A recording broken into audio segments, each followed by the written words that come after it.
See, it's working. So annoying.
I mean, I could just close it and then reopen it so I can properly moderate the both channels.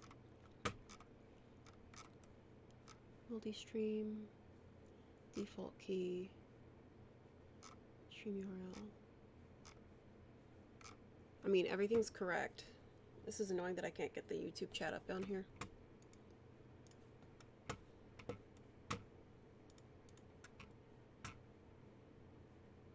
Surprise. Yeah, I don't know what's wrong with Restream. It keeps doing this. I already have to do a workaround to get it to connect to YouTube properly, and then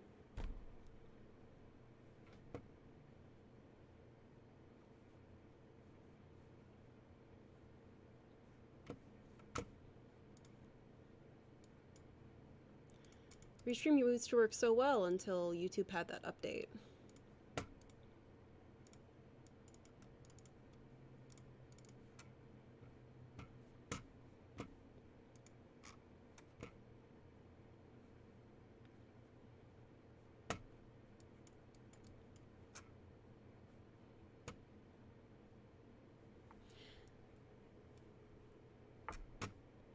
So for those of you who are new here, I'm Megan, and in the chat we also have Eric, who is assisting me with moderation and helping answer questions while I do the stream.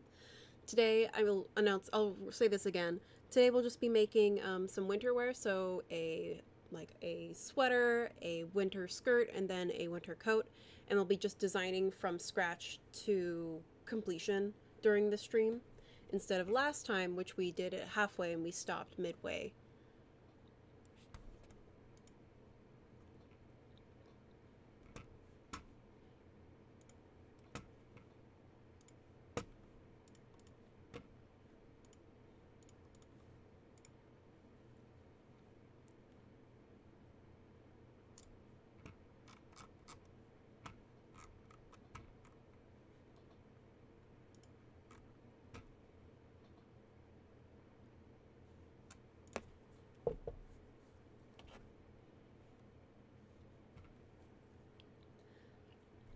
And let me close that.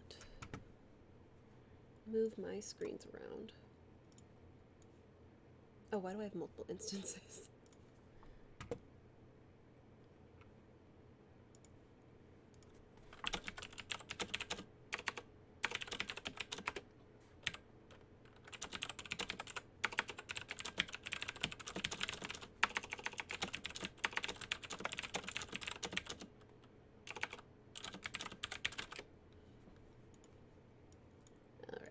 Move all my pages around.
can I just pop out the YouTube chat?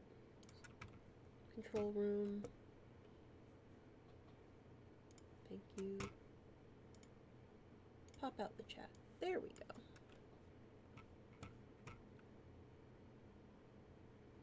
Yay, I'm glad you enjoyed the streams.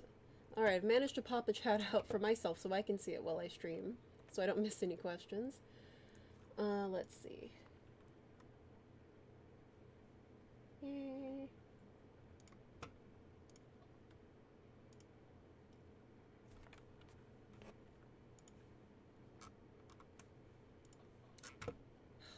I need to talk with the restream. This is getting really annoying.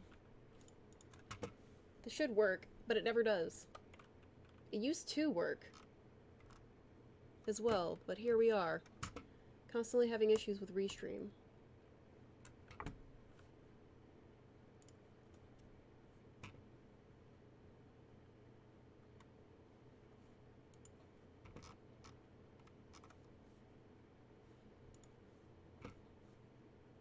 Like always.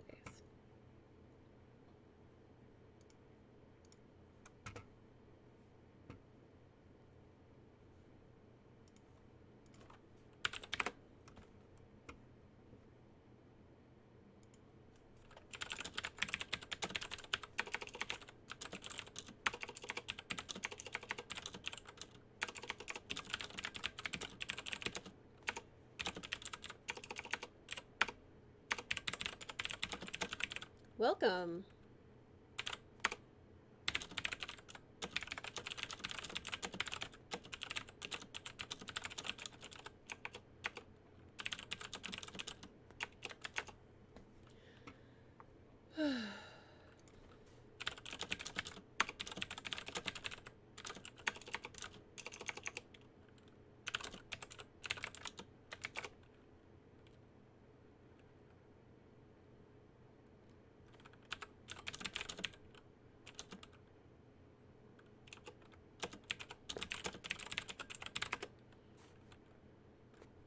Trying to troubleshoot with Restream right now, but it's not really working. They're like, is it connected to YouTube? I'm like, yes, it's connected to YouTube.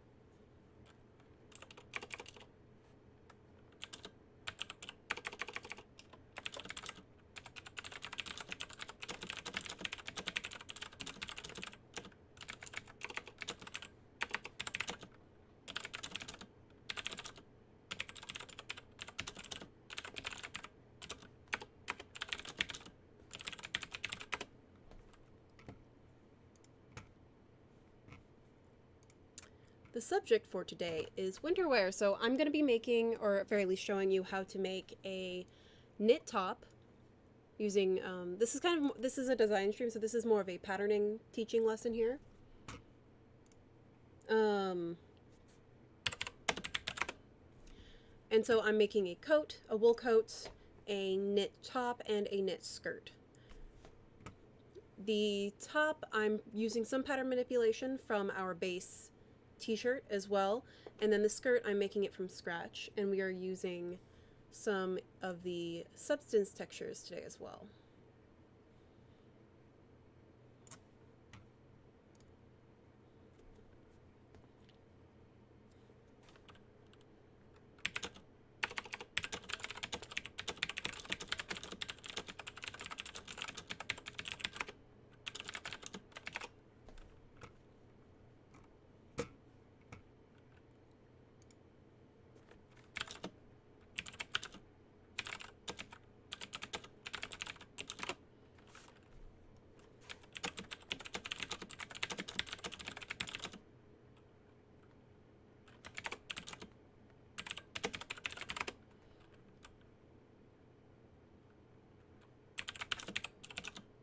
I see what's going on. It takes 24 hours.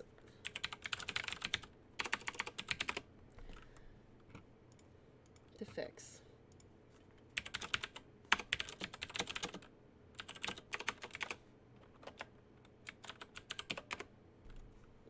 Alright, well, next time I know. Make a backup channel just in case. Thanks, Restream. Thanks, YouTube. Luckily, I can pop out the chat, so it should be fine. Let me pull up the Restream chat as well, just so I have Twitch.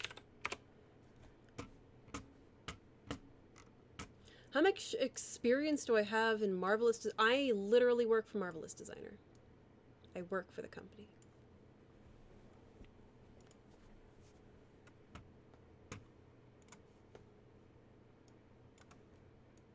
And in fact, I am a trainer with Marvelous Designer. So let's go ahead and start our introductions here. Let me finish this last questions. Thanks, Restream. Okay. A lot. Yeah. I am the United States training. I am the United States trainer and educator for Marvelous Designer with Marvelous Designer. And I am the community manager and yeah, 3D designer, so I'm making some of our assets as well. And my name is Megan, so I just went backwards. And in the chat, we also have Eric, who is one of our biz dev guys. He is also here with me, helping me moderate. And if we have any questions that I miss, or specifically tech-related questions involving Marvelous Designer, he might also be able to help in some ways that I can't. And we have 3 more minutes before we get started. I'm gonna drag in a little sneak preview here. So this is what I'll be making today, plus a coat. Sneaking that back out.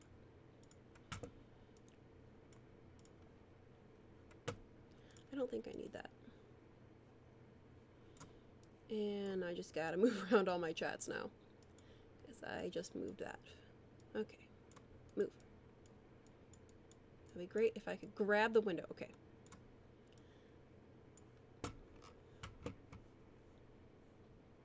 I'm just gonna go ahead and pull OBS back up. Put us back to that welcome window. Why? Okay. I have 3 screens, so I'm just gonna have to move things around.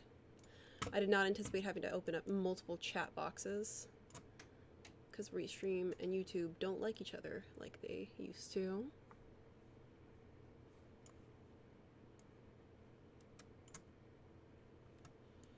Make sure I can see what you guys can see.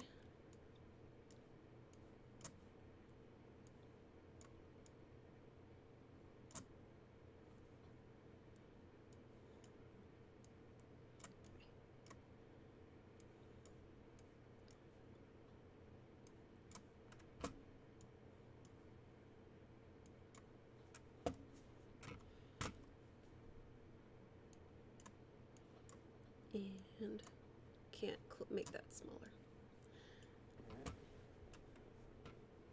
Alright, so in the chat, who's watching today? Who is new to Marvelous Designer?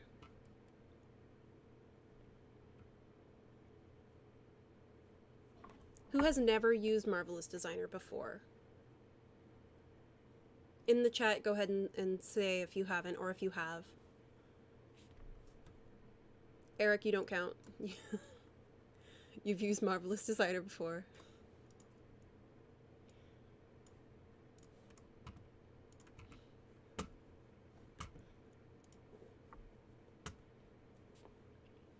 So who's never used it before? And can you guys hear me okay? Is this too loud or too quiet? I have moved my microphone, it's here.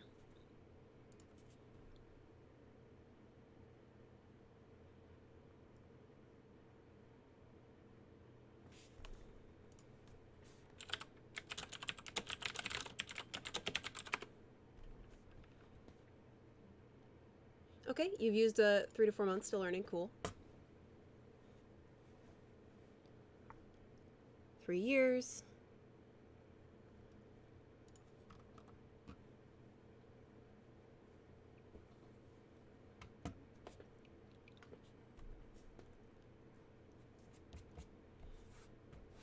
Okay, cool. About 4 months.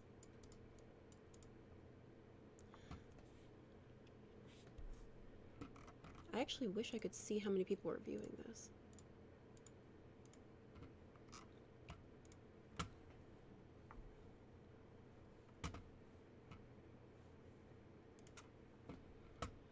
Alright, cool. So before we get started, I'm going to pull up my little cheat sheet here, especially because we have some people who are relatively new to Marvelous Designer, only a couple months here. Cheat sheet from myself.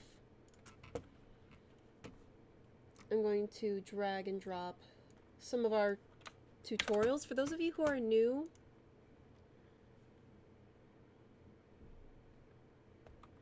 here is a link to the stream will max be 2 hours today, because this is going to be a pretty quick build. I have just linked in the chat a link to one of our playlists for our tutorial content. So this is the introduction series. This was made on Marvelous Designer 9.5, but the lessons and the tools are still applicable. They're just in different spots.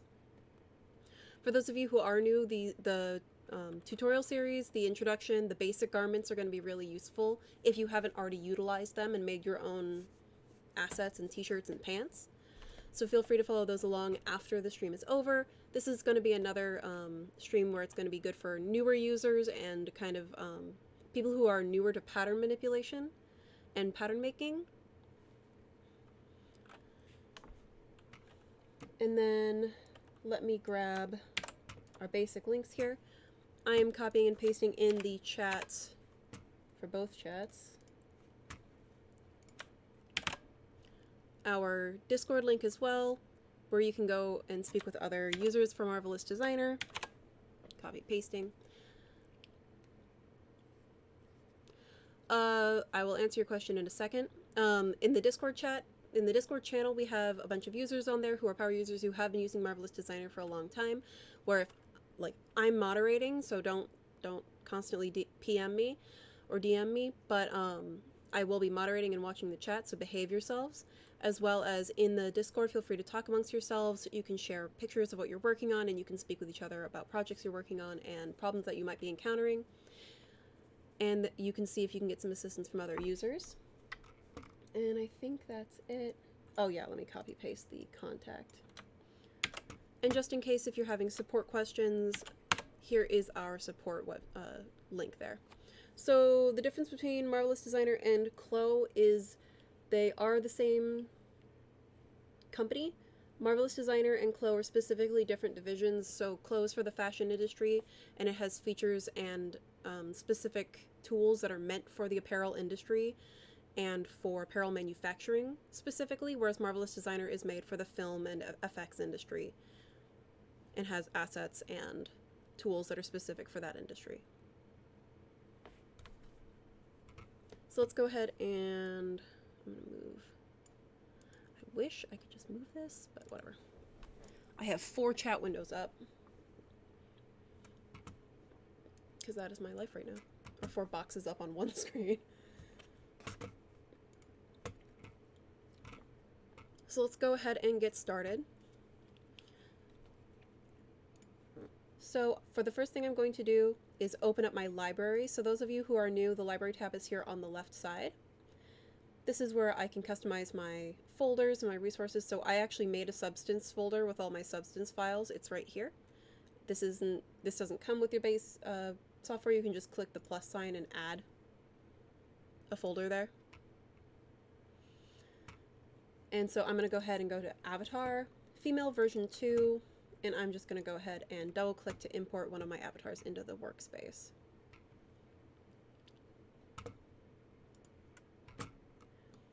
So here's one of the Marvelous Designer avatars. She is to the correct scale. This is my #1 thing that I'm going to talk about for a second.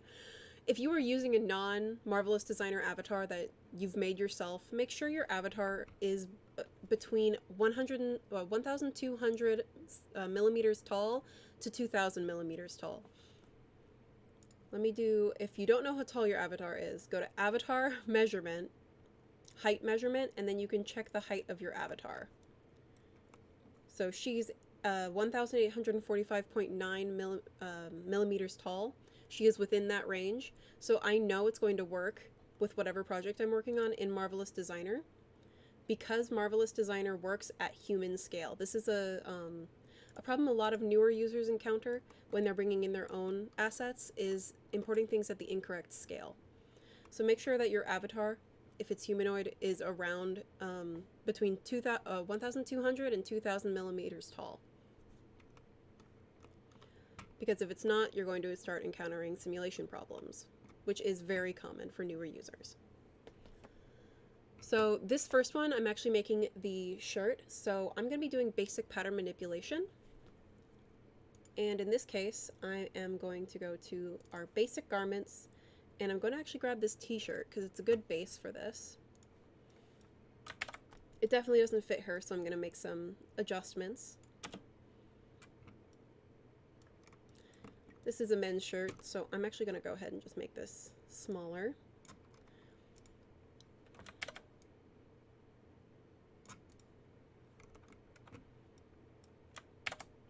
Because this is going to become a knit.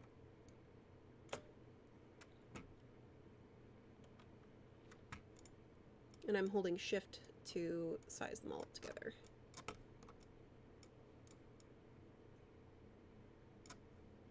And I can also check the fit on her before I simulate with referencing the shoulder on her shadow.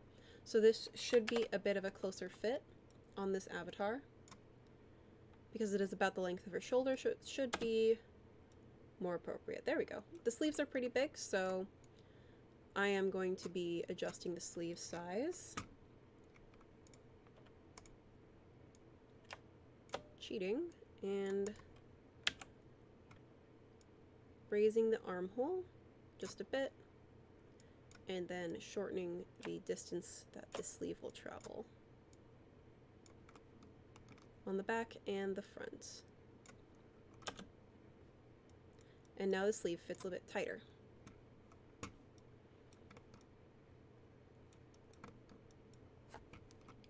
So that's just some basic pattern sizing here. I do want to make it a bit more close fitting on the waist.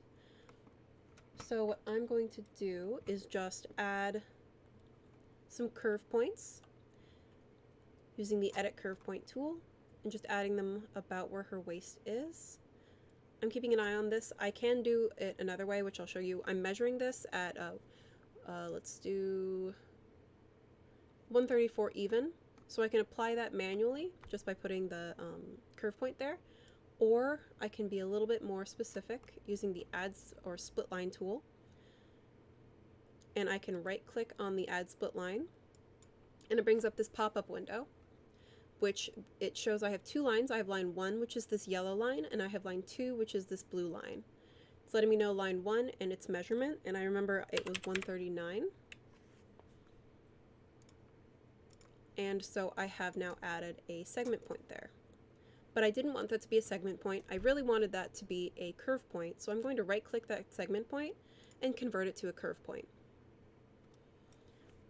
So those are two different ways to do it, to add curve points or adjust your pattern here. So I'm going to go back to my Edit Curve Point tool and selecting both the front and the back corresponding, holding shift as I do, I can bring them both in equally. And you can see here in the 3D window, it's showing me what change that I've made. And now it's going to fit closer to her side. I also am going to want to do that to the back, I think. Yeah, we'll just do it a little bit. This time I'm just going to eyeball it. I don't really need to measure it here. Again, using the Edit Curve Point tool, adding the curve point, and then I'm just going to curve that back out. So you can see here, as I'm curving this back out, I do want to make sure that my top portion here ends up being pretty square, so that it only fits closer to the back where the waist is. So I'm going to simulate again, and now it's just a little bit tighter there.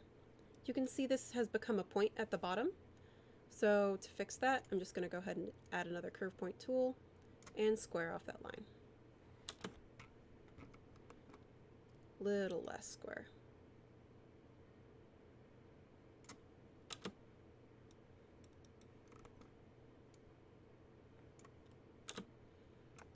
You don't have to do this, it's definitely not necessary, but this is just an example of getting patterns to fit and adjusting your patterns as you're working.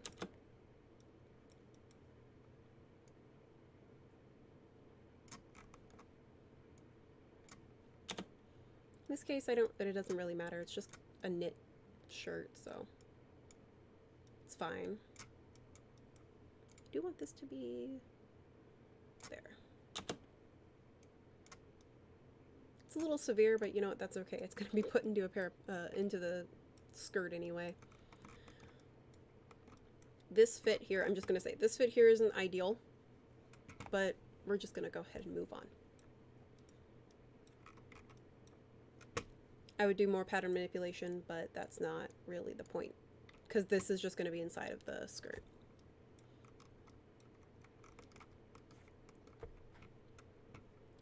Next, I'm going to go ahead, if some of you have seen our, what is it, the Draw on Avatar tool lesson, I'm actually going to be doing something similar, except for I'm manipulating this sleeve and I'm going to be turning it into a raglan sleeve. So there's a few ways to do that. I'm going to be doing one way on the front and one way on the back. So for the first way, I'm actually going to be using the, oh, let me turn this off, the Line 3D pattern tool. Not a lot of people know this tool very well, so I'm going to cover it here. With this tool, I can draw on my garment, and using Control to make curves, Shift to do straight lines. Here I'm just going to go ahead and draw what I think that raglan sleeve should look like on this garment as it's currently laying. Using Control to make curved lines.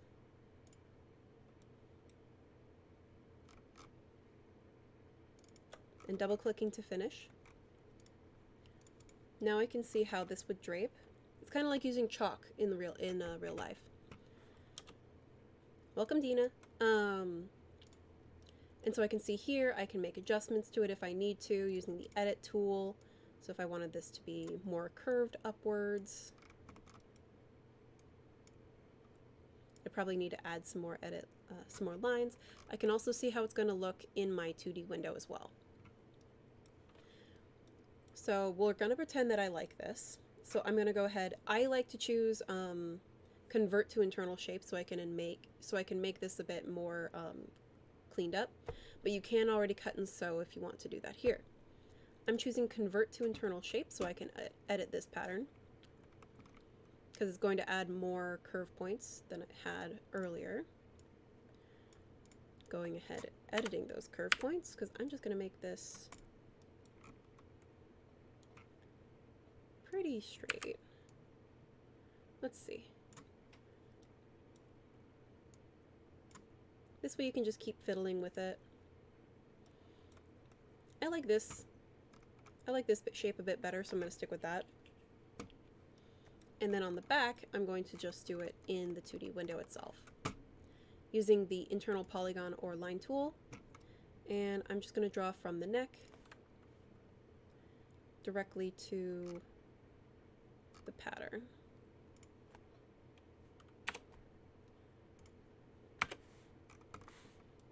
And seeing how that looks.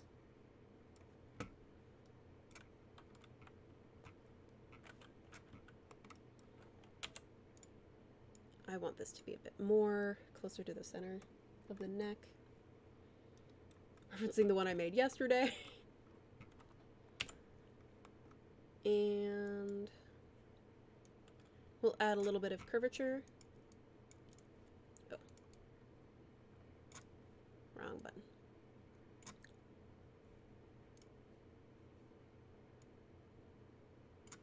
Let's see. Just adding a little bit of a curve to that neck, just because it is a knit. I like how it looks. And then I'm going to go ahead and cut these two. Using the Edit Pattern tool, right-clicking and choosing Cut and Sew. Doing that to the front and the back. It's fine. This is actually a good example. I didn't check my pattern to make sure that this segment point was touching the exterior segment line here, so it didn't cut properly. So I'm going to go ahead and adjust that. And to make sure that I've done it correctly, I'm going to right click, extend and trim to pattern outline, and then I can cut and sew again, and it'll be a much cleaner design. And then I can check my pattern here. It is pretty nice and sloped.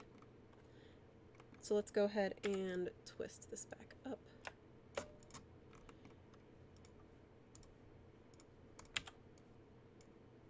Actually, I want to rotate this, make sure that this is the x-axis.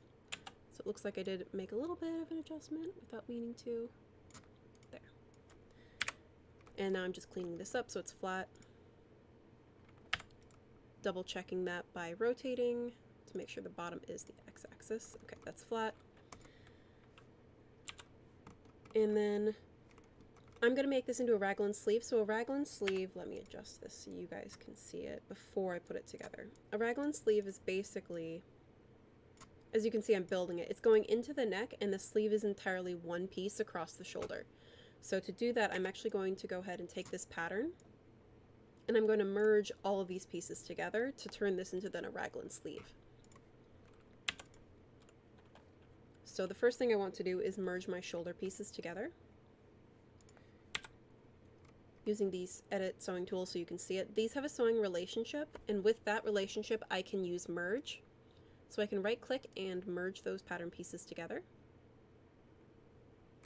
And because everything is symmetrically linked, it's doing that to the other side. And then I want to just delete those sewing relationship points because there's two of them, and just make one single new one and replace that on the current sleeve. And then do the same thing and merge those together. So here is that raglan sleeve now. Let's go ahead and simulate, and it does change the fit a little bit.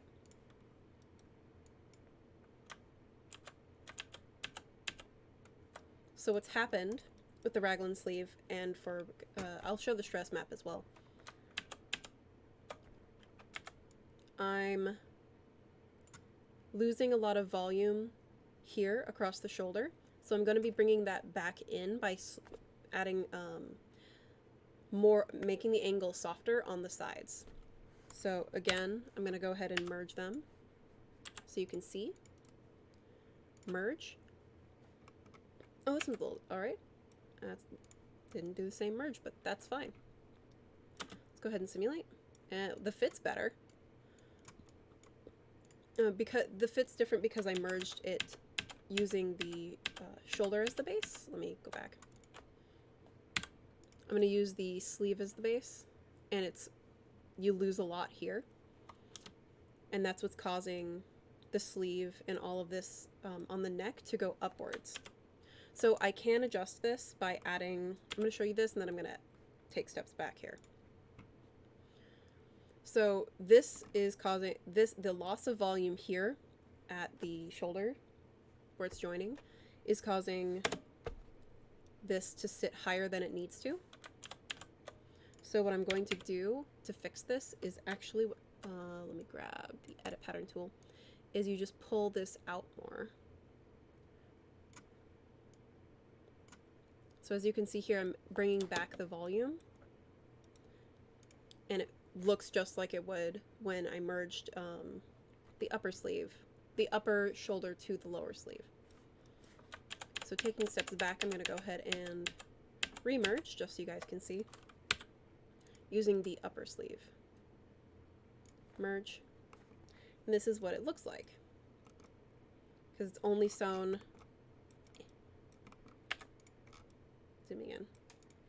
So I am going to be sloping this so it's a better pattern, but this is a much better fit than it was before when it had this part cut out,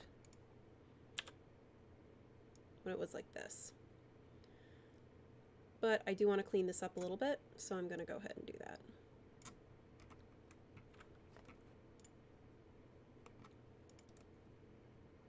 I'm converting those segment points to curve points. And then I'm going to start cleaning up my curve points. Because this is going to be a very stretchy knit, it's going to be fine, really. Don't want to bleed that much. There we go.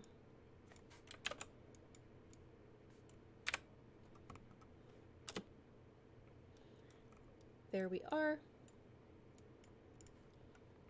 And then it's a nice clean raglan sleeve. I do want to make some adjustments on the center back,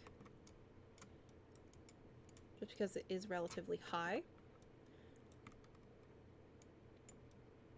So I'm going to lower this neck here. An easy way to do that, again, is just to use the Draw On tool.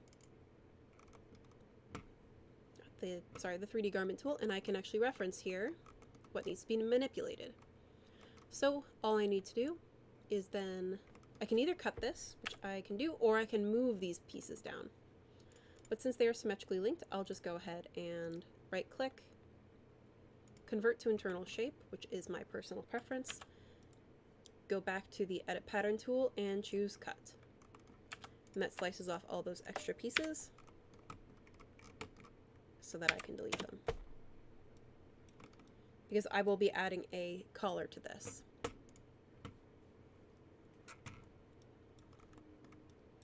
Now that I have my raglan sleeve in,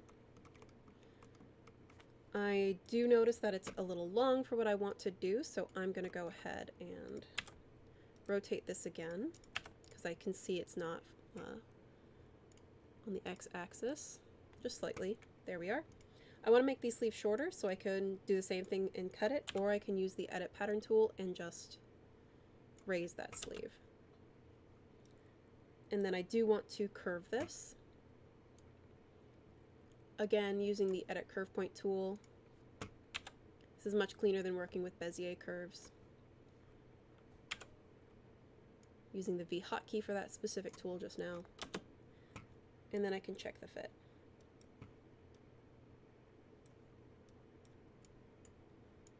Alright. I think that's pretty good. Making sure that all of my seam lines are square. They sew into each other. Nice and flat.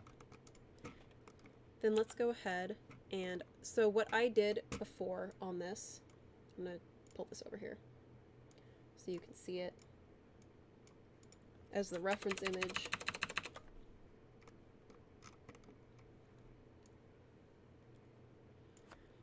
This lower sleeve is sewn into this upper sleeve. So to do that, moving this, okay, not moving it, I'm just going to go ahead and add an internal seam line. So right clicking my exterior line and then choosing the offset pattern outline. Oh, wrong button. Choosing the offset as internal line. I'm going to choose 25 millimeters and 1 offset. Okay, can you move? There we go. So I can see here. Make sure I like it.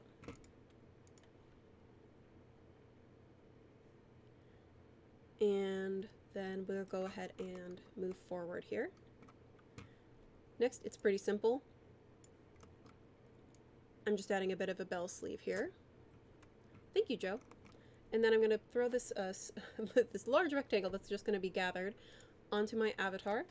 So because she's come in at the correct scale, and because she's a basic human shape, the auto-fitting for the arrangement points works on this avatar.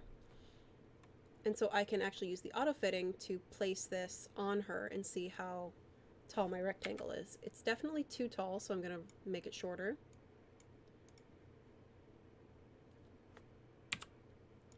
And sew it together, and then sew this directly into that sleeve. Toggling off my arrangement points. This needs to go underneath this sleeve. So there's a few ways to do that. I can right click and choose superimpose side or under, but I've already wrapped it around her arm and it would move that around. So what I'm going to do is use the layers option. So I'm selecting this upper sleeve, going to my property editor and going to my layers and making it layer 1. So anything on it, sewn into it, any kind of layering work, this will be above anything layer 0, which is everything else, including this rectangle. So making this layer 1 and simulating, this sews in, and it sews in underneath. And then making sure to bring my sleeve back to layer 0.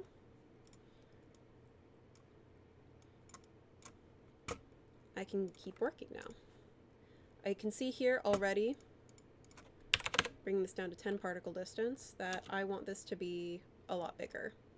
I want more wrinkles in that sleeve.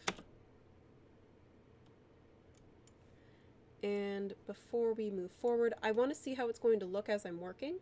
So I'm going to go ahead and bring in some fabric. I know I'm making this into a knit. So I'm going to grab the, let's see, cotton jersey and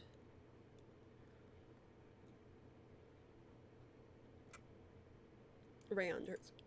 The cotton jersey is a little stiffer and the rayon jersey is a lot softer. So let's just put the rayon jersey on that sleeve and simulate. And then we'll put the cotton jersey on this upper sleeve just so we can see how it looks. Oh, that looks pretty good. I'm noticing some wrinkling on this upper sleeve, which I don't really want. This upper sleeve should be stabilized. So a quick cheater way to fix that, or not really cheater way, a way to do that is to, actually I'm just going to choose cut and sew. And cut this line, even though it still has all the sewing relationships together. And I'm going to use the seam taping option here. And I'm going to seam tape both sides of that line. Oh, let me toggle seam tape on, or bond and skive on. So you should see it.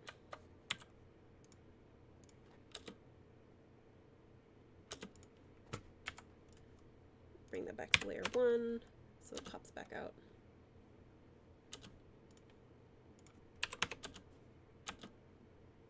There we go. And now this upper sleeve isn't buckling like it was before. Bringing these back down to layer 0 so they don't cause collision issues. Let me turn, there we go.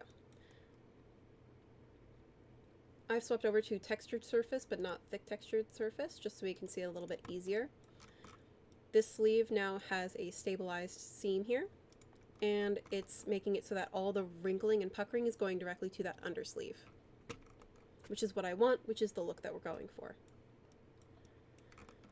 And then, because this is going to become a knit, I'm going to go ahead and add a longer cuff to her arm here, just doing another rectangle. This time I am going to taper it a bit, just to make it a little faster for me. And turning on the arrangement points again and putting them on her arm. I can already see it's going to be a little too tight, so I'm going to go ahead and just make that bigger. Place it back. And apply the cotton knit to it. And then sew it to itself, and then sew it into the sleeve there. Let's see. Alright, so it looks like it's a little tight on her arm. Let's take a look at the strain map here. So it's pretty tight. We can see the green. I need to make this a bit longer. That's what it's telling me, or make this one a little longer on the bottom. So let's go ahead and raise this lower piece. Better.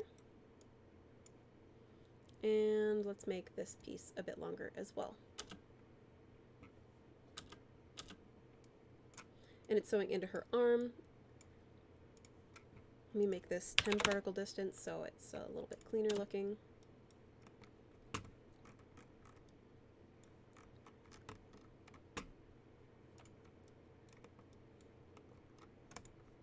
And I'll toggle this off.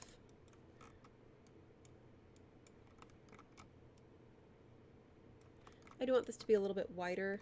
I think this is just design-wise at this point. I want this sleeve to be a little less tapered, so I'm going to go ahead and pull it out on both sides, and then do the same to that lower piece.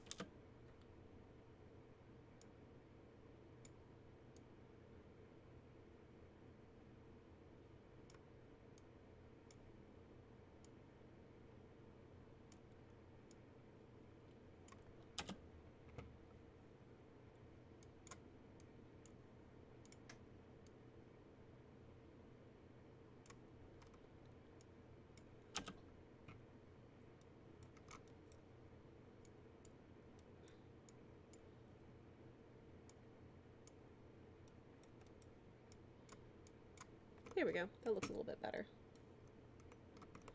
And just to give it a little bit more of a bell at the bottom, I'm also going to taper this out. There we go. Let's see how that looks when I adjust her pose. I'm choosing the pose folder, and I'm just going to put her arm at her sides, which is why you want to toggle your layers back down to 0 so that you don't have any collision issues when you do this.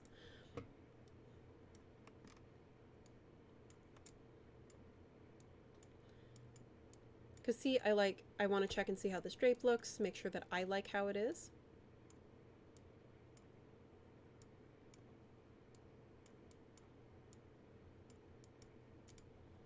See if I need to make any changes. Well, I think it's fine, so we're going to go ahead and move forward, moving her arms back out.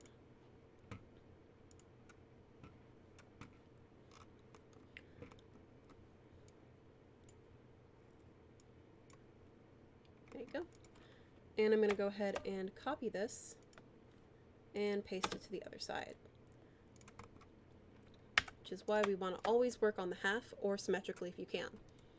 So I'm right-clicking and choosing Clone Pattern with Linked Editing, Symmetric Pattern with Sewing.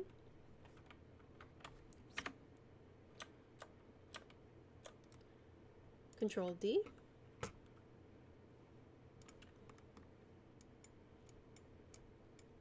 And paste, and I'm going to grab both of these and move them closer to her arm.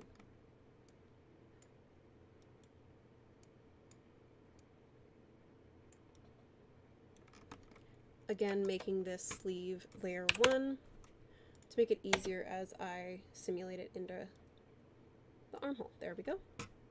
And then bringing the layers back down to 0.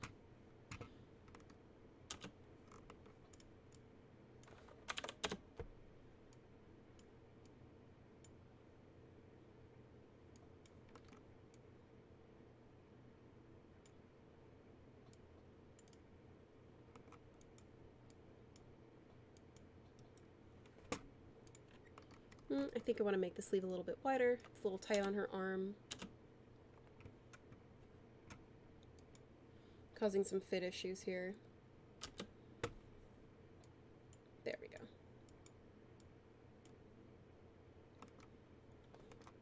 And then let's go ahead and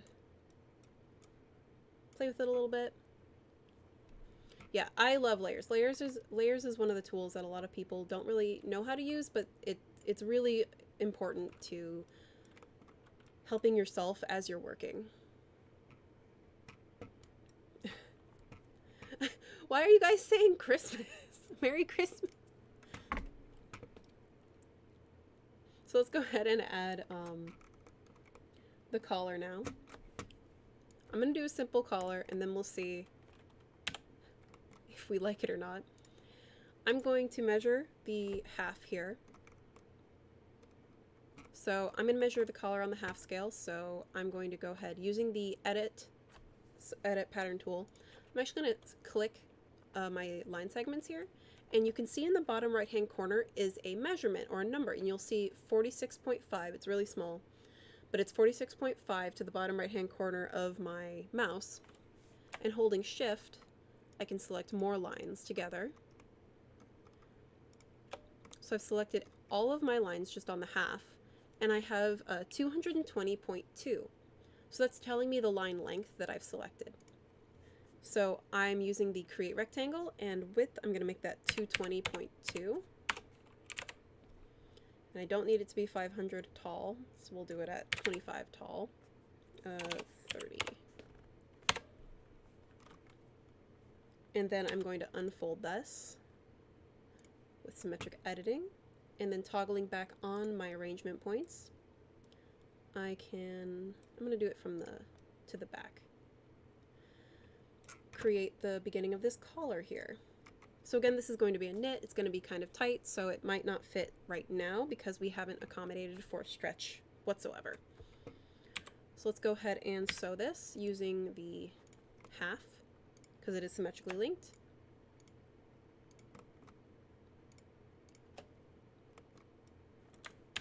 I crossed it.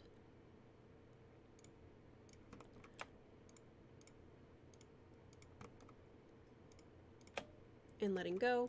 Again, always hold shift while you're selecting multiple lines while you're sewing M to N.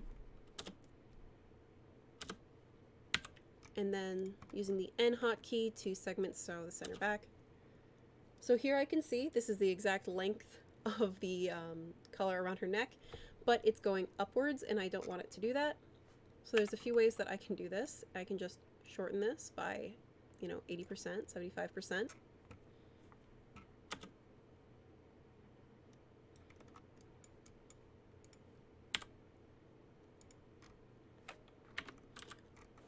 Stop doing that here.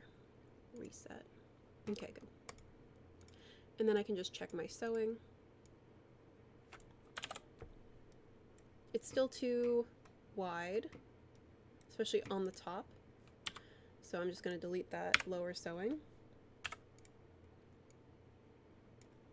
Make it even smaller. And then again use the 1 to M sewing. So, I don't want to go that way. Holding shift and selecting all those line segments around the neck and then simulating again. And there we go. Let me bring this down to 10 particle distance so we can see this neck a little bit better. And there we have a slightly better collar. Let's go ahead and drag that onto this outfit, making sure it's all knit because it will react a little bit differently. And this is how you actually make a ribbed neck in an actual shirt. That's how these ones are made. I'm wearing a t-shirt at the moment. Let me show you the strain map just so you can see it. It will always be tighter around the neck and then going to the resting position closer to the collar. And that's what you want. This is perfectly fine. This is actually laying better than my previous one did. You can check textbooks for clothing patterns and references. I highly recommend referencing textbooks, or you can go to archive.org. You can also check our Discord channel. We actually have a reference channel there. Discord server. We have a channel there for patterning. But yeah, textbooks are going to be your number one thing, which you can find a bunch of older textbooks for patterning on archive.org.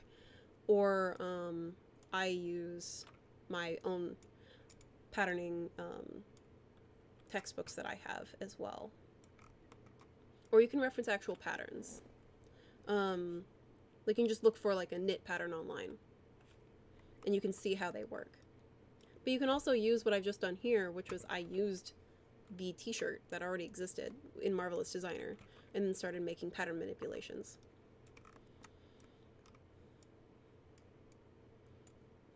Come on.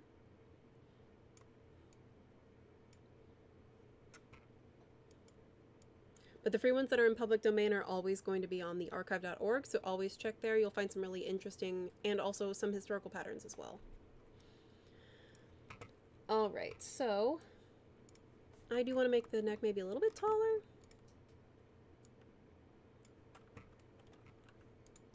Yeah. So if this isn't working for you, I'm actually going to show you my old pattern. Where'd it go? You can do this, but I don't recommend it, which is why I'm glad it's working now. You can curve it using slash and spread, but I personally prefer using the rectangle method. This is proper. This, for some reason, I just couldn't get it to work the other day, so I did it this way. Both work, but this will look a lot nicer when I apply my textures. So let's go ahead and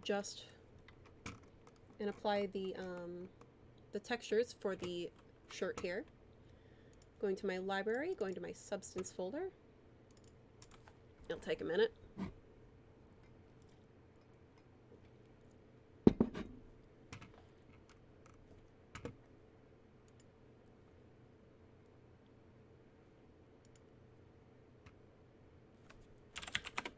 Cheating and going to knit. I did remember one thing before I do that. I want to add ribbing to the bottom of this. So I'm just going to go ahead and do that really quickly. Selecting the bottom hem, right clicking, offset as internal line. I'm going to do it at 50.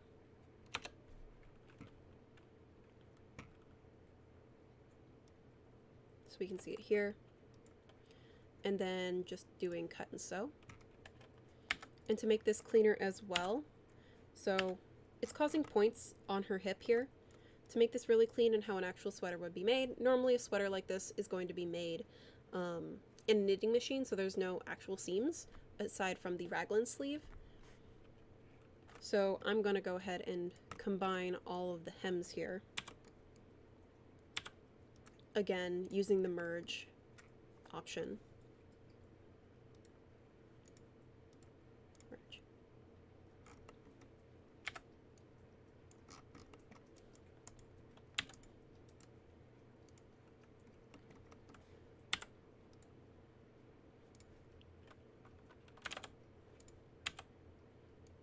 And I'm just going to flatten this bottom piece. Merge. And then do the same with center back.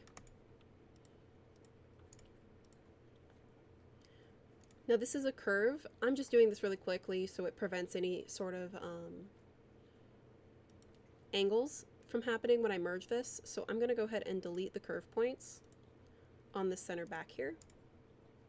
And then straighten it. And then do the same thing and choose merge.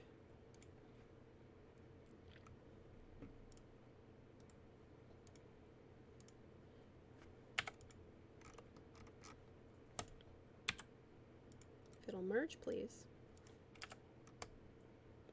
What am I doing wrong?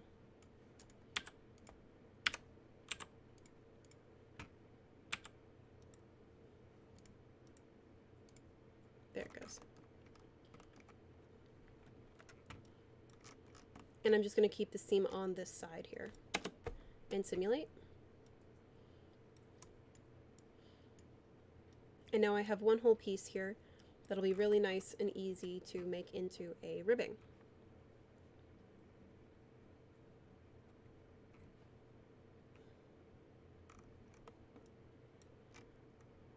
Honestly, for remeshing, retopology, it's up to you. Most people do Maya or ZBrush for remeshing, or you can utilize our manual remeshing here. This is a design lesson and teaching you teaching pattern manipulation, so I'm not going to be going into remeshing during this stream. But you can use the topology tool that we have here in Marvelous Designer and the retopology tool. Though I haven't tried it on the sleeves here. These sleeves are going to be the most difficult thing because they are honestly pretty dense in mesh. They're already 10 and they have a lot of wrinkles here.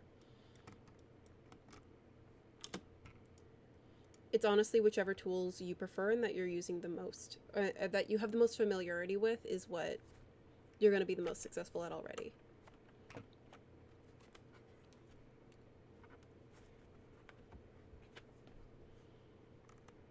I would probably at the very least do a lot of my remeshing using the topology tool here in Marvelous Designer, just so I can make sure that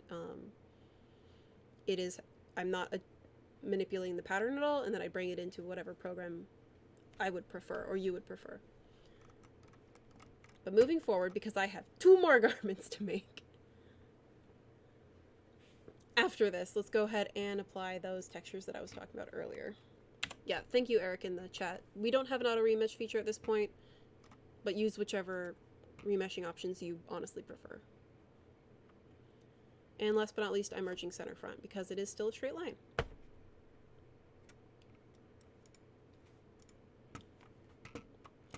And then I'm going to bring in materials that I actually want to start using.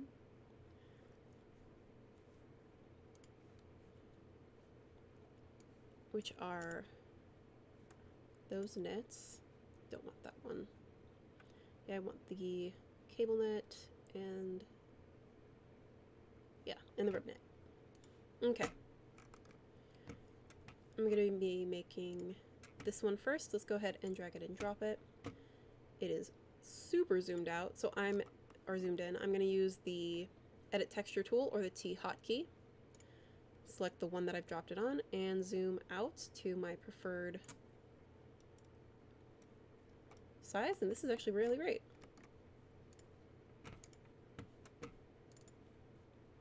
Steal the color from this one.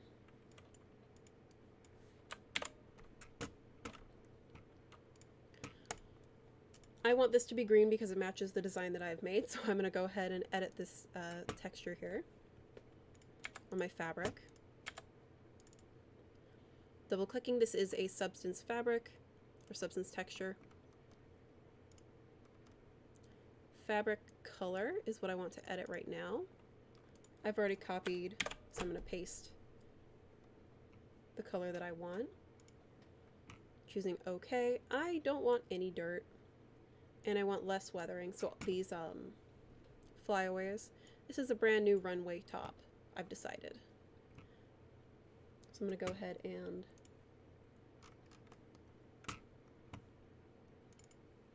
do that, and I want this to be a little lighter. I don't know why it's so dark.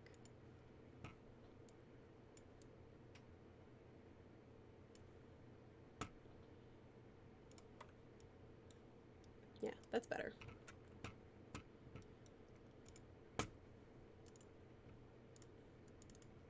I want less flyaways. I want less weathering, please. We'll just have a couple. There we go.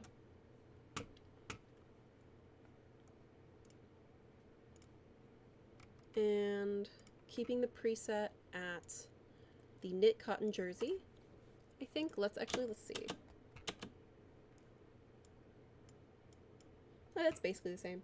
Then let's go ahead and make a copy of this because I want to make a slightly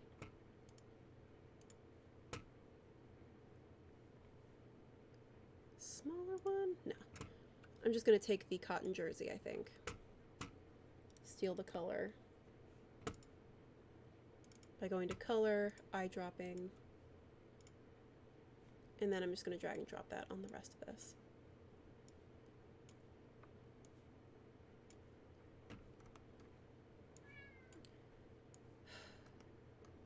Maddie, we're not going outside. Not right now, honey. And turning on thick textured surface so we can actually see how it looks. And doing the same to the back here because I just want it to be plain. We only have the texture on the front. Then I'm going to edit the second texture here. Dragging and dropping. Oh, wrong one. Definitely not correct size. Again, using the edit texture tool and making this much thinner ribbing.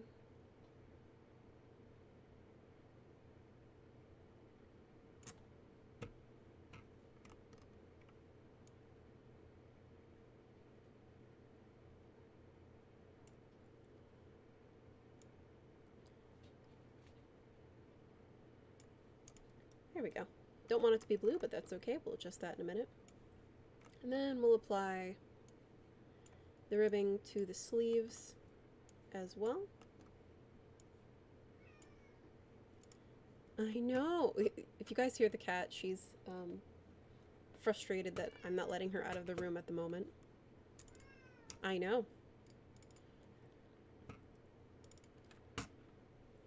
I know I did this exact same thing yesterday too. She's very bored with this. She's like, I've already seen this.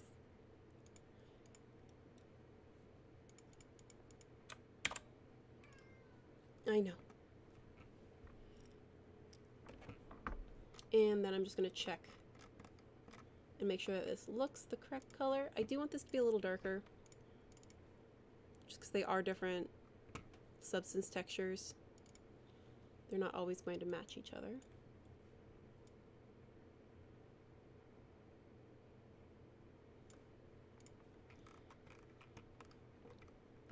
There we go.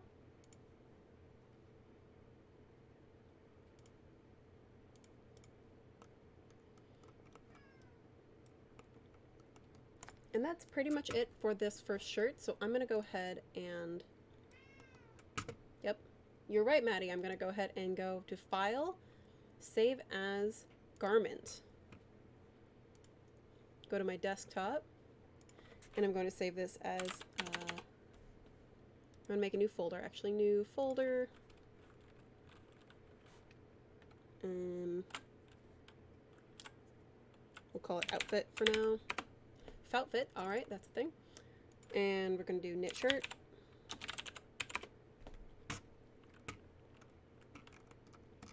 And then I'm going to go ahead and just delete the entire shirt, because I've already saved it. What's the version I'm running? Marvelous Designer 10.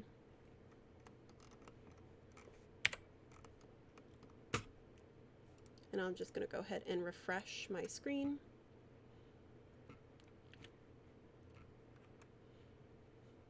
Oh, I'm specifically saving it for the purpose of completing the entire garment during the stream. I'm only saving it this way for now.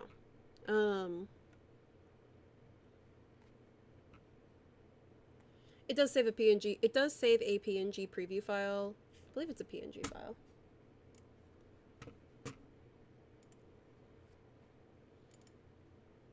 It saves a preview of the shirt when you save it, even as a garment.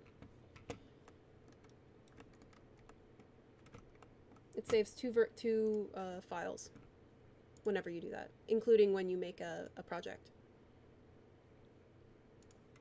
I just hid the chat from myself. There it is. I'll show you. View extra large icons. It saves it as the project file and then as a PNG preview.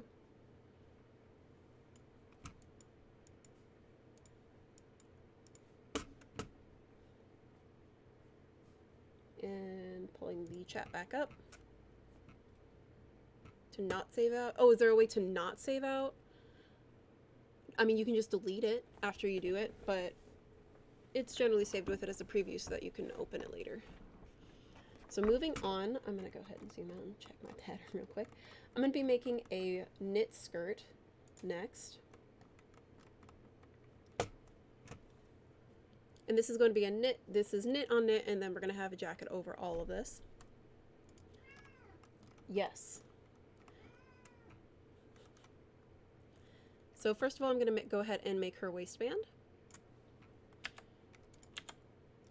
Just making it a little bit larger than the shadow because she is a 3D model and the shadow is a 2D image here. Choosing unfold with symmetrical editing.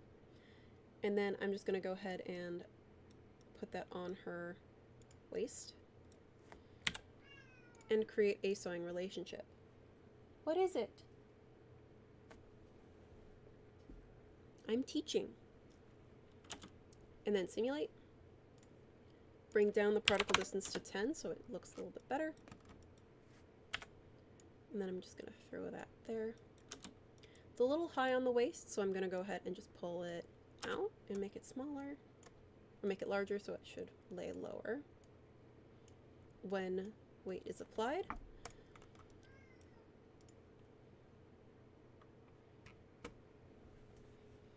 And then I'm going to go ahead and start this skirt. It's actually a pretty simple skirt.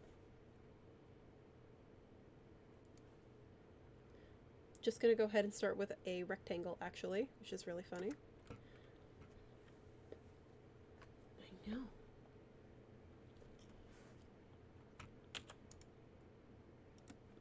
Right-click, unfold with symmetrical editing. And then I'm going to do the same thing. But I'm going to use the arrangement points, and I'm going to use the offset, and I'm going to make it a slightly larger offset because I'm going to put it on the hip.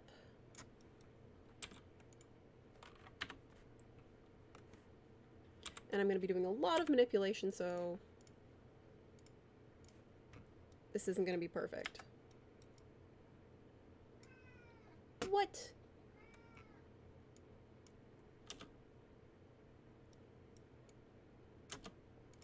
First thing I want to do though is freeze that waistband and then sew it into the waistband.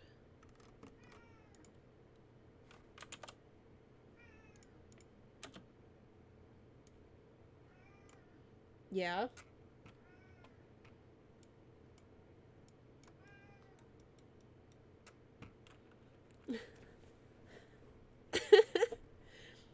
She's new here. She's a new baby. She's only been here for like a month.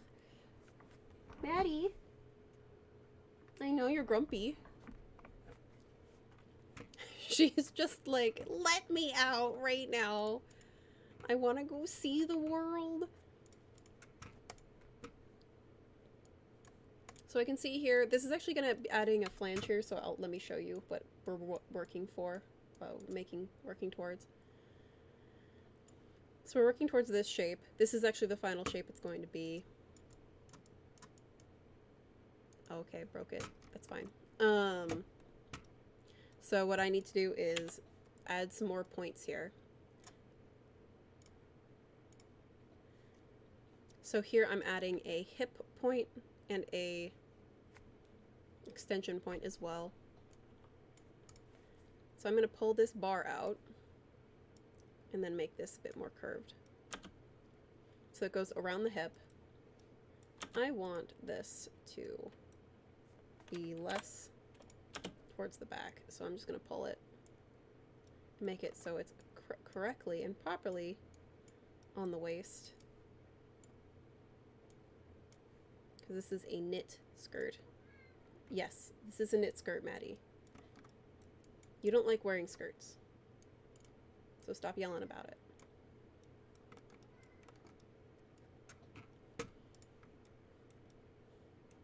So we can see here that it is stretched out. This is a knit, so this is perfectly fine. Let me toggle on the strain map. You can see it's stretched around the waist. I can make it a little bit larger, so let's go ahead and see what happens when I do.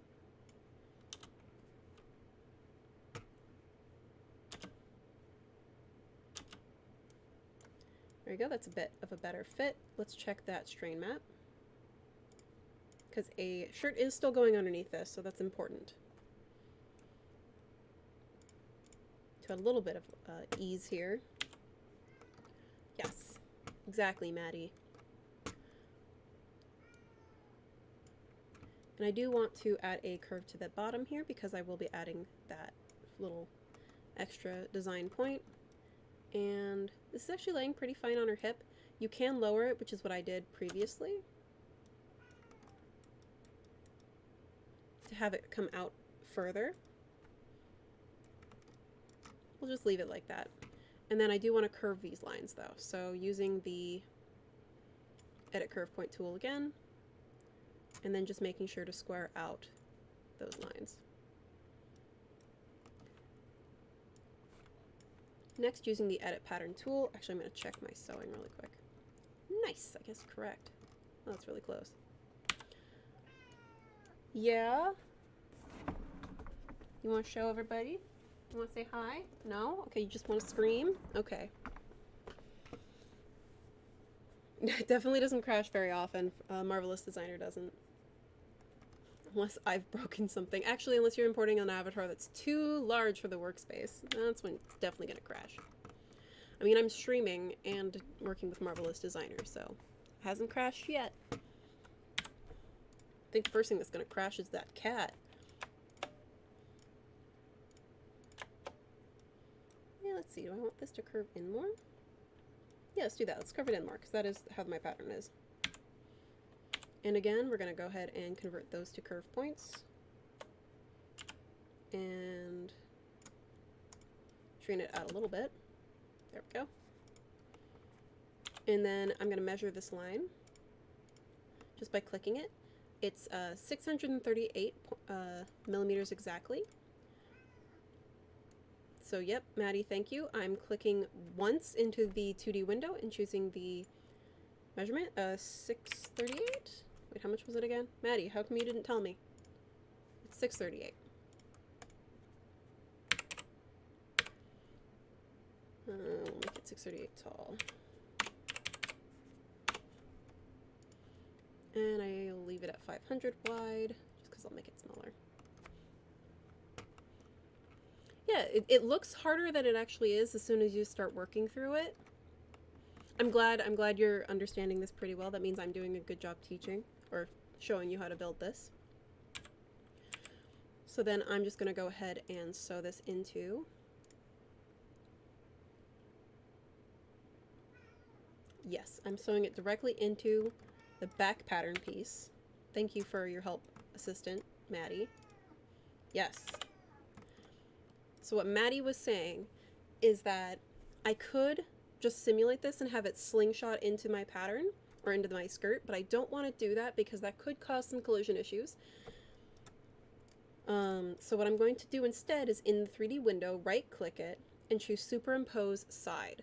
So I can do under, over, side. So this means any sewing relationship it has, it's going to be superimposed to the side of that sewing relationship. So when I select it, you can already see here that it appears on the side. Sometimes this works, sometimes it doesn't. The more sewing relationships you have, the more... I know, exactly! You just need to be aware of those sewing relationships and what might happen. If it looks weird when you do this superimpose, maybe just bring it closer and freeze everything else, or freeze everything but this pattern piece, and then superimpose it, and then simulate, and then you can unfreeze everything else. So let's go ahead and then do the same thing to the front. So what I'm just going to do is unfold with symmetrical editing, which already has that sewing relationship. Exactly, I'm going to do superimpose side again. Yeah, see, it worked out, Maddie.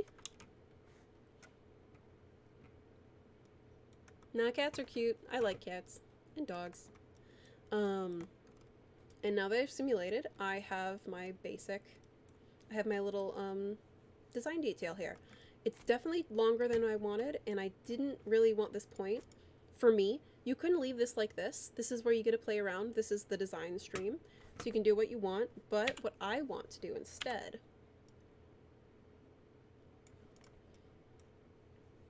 is make this a bit more angular.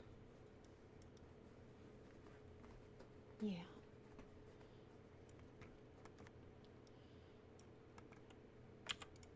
And we'll make this top part shorter.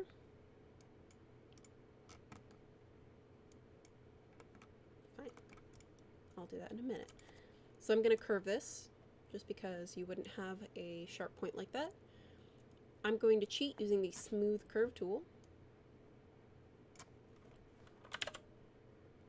Smooth it there, and then remove that symmetrical editing. Exactly. And do that there.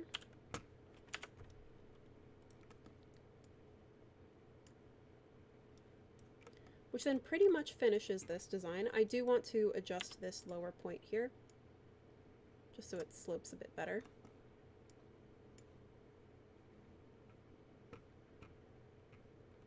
Yeah, Marvelous is very easy to use if you understand sort of the flat side of it, because if you understand pattern making and how something flat is going to drape on the human form, that's how this works. Like, I could actually turn this into a real garment if I wanted to. But if you are newer to Marvelous Designer, I definitely recommend following along with our introductory tutorials, our beginning tutorials, our basics, so that you have the most success learning and understanding as you're going, instead of just jumping in trying to make a leather jacket out of nowhere, trying to figure out how the basics of patterning and how that's going to work out.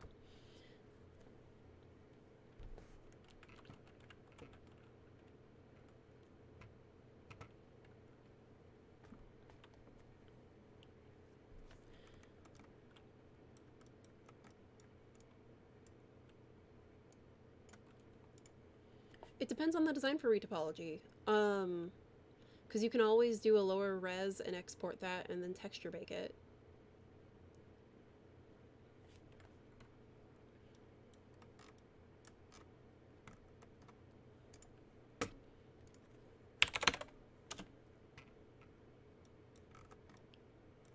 Okay, so let's just go ahead and finish this. Call this skirt finished. Oh, wait, I can't say that. I need to bring in my fabrics now.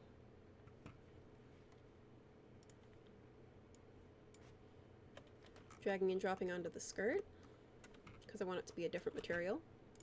Doing the same thing again.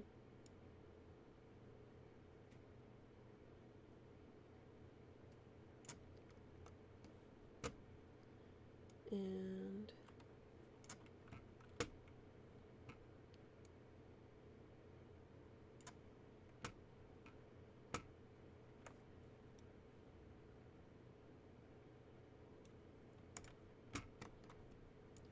great, and then I'll drag and drop.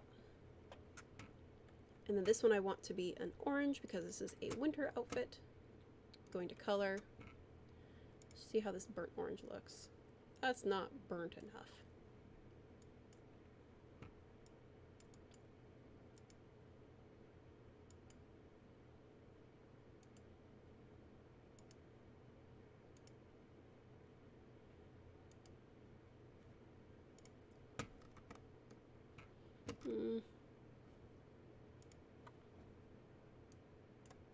More neutral, but brighter. There we go. Now that I've got my color down, I am going to make a copy of this. So I'm going to do skirt. Not a copy of it. I'm going to copy this color value.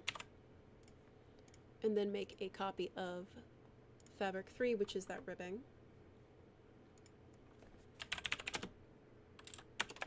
Skirt waistband. And then apply that color value into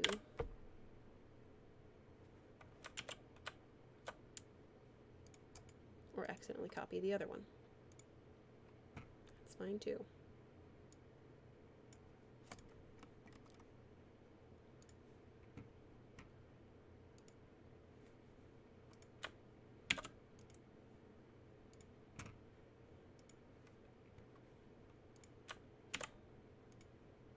There we go. That's much better matching. I couldn't use the same material technically, but I'm just going to do this because I can. I don't like it though. Delete the skirt waistband. Readjust the angle for just the waistband.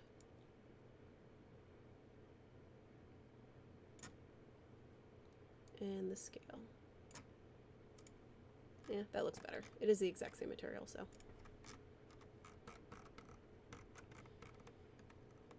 And I'm going to go ahead and say that this skirt is done. So I'm going to go to File, do the same thing.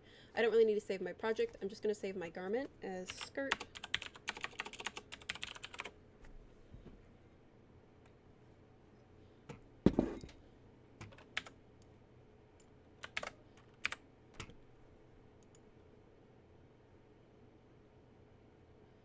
File new. No. Okay. And on to the last one, which where did I hide my one reference? Because I did not make that jacket yet. Where are we now? We're at 12:30, so we should be done. I'm doing a pretty simple wool jacket next. So let me just find my reference picture here. Ah, here it is.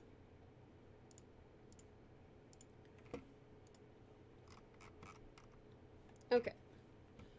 And close that. So let's go ahead, and the next one we're going to make is a wool coat.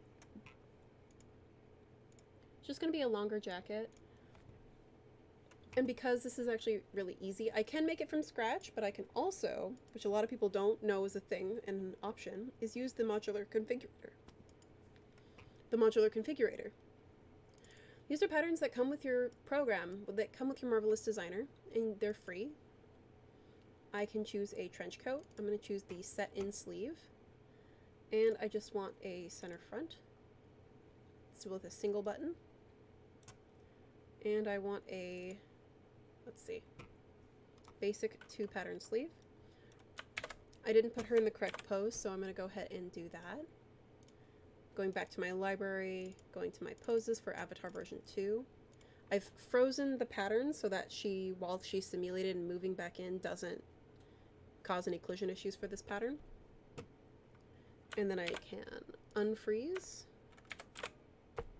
and go back to the A pose.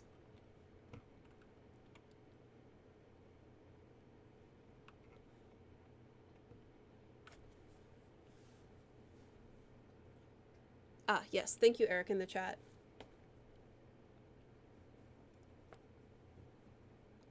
Yeah, using the retopology tools in Marvelous Designer to do, to specifically customize how you want your retopology to be made is going to probably be your best bet for now. Because then you can follow along with those wrinkles that you've made.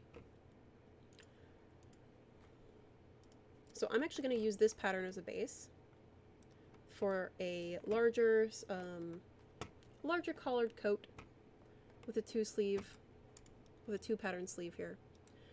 I'm right clicking in the 2D window. I don't need this box anymore.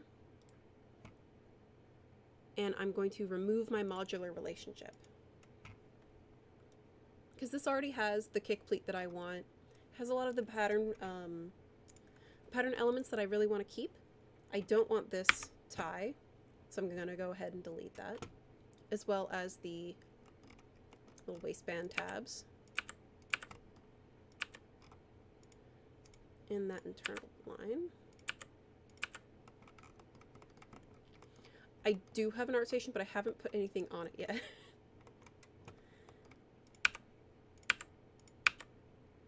This will go up eventually. I actually have to put time in and render it though, just so you know.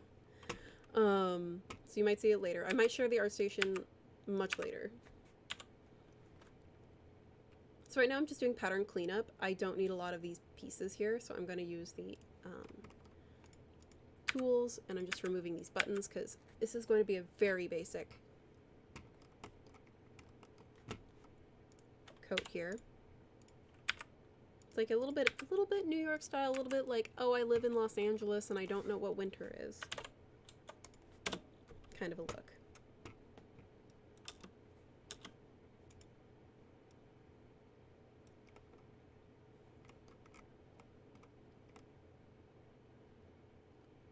Where's that collar? Oh, it's on the back. I'm just going to clean up my workspace a little bit so we have all the pieces here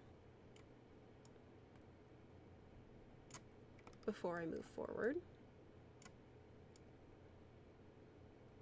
I forget how sensitive my mouse is, so I just keep accidentally zooming out.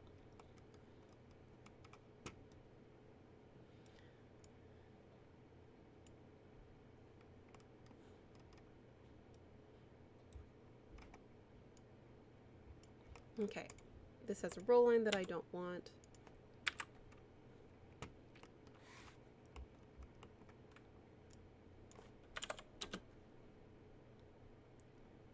Simulate. So I actually don't want these to be 2 pieces on the collar. So what I'm going to do is I'm just going to go ahead and draw on this. Oop. Double click to finish. And I can see here the pattern manipulation that I need to make. So I can just go ahead and convert to internal shape, convert to a curve point, and make sure to extend and trim to pattern outline. And I'm going to go ahead and cut and sew, because that way I have my standing collar.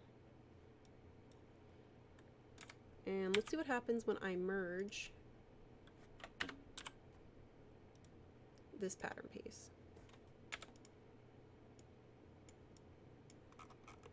That didn't work out too bad. because that way this is going to lay flatter, which is what I want.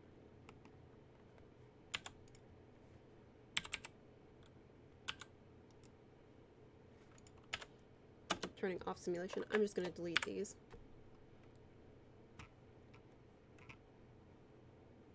Give it a second, because then I'll just continue to work on the half here with this collar stand here. I'm just going to be creating a large wide collar. Let's zoom out. And just to make it a little bit easier, I'm going to sew center fronts together for now,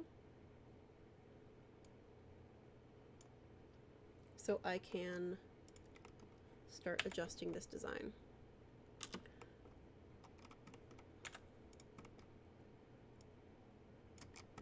Again, rotating this, rotate y-axis so that this is going up and down. I want to widen the back, I think. Or at least I want to remove this. So this is flat. It's causing a bit of a pucker, which is fine. I think I'm going to lower this point to about here.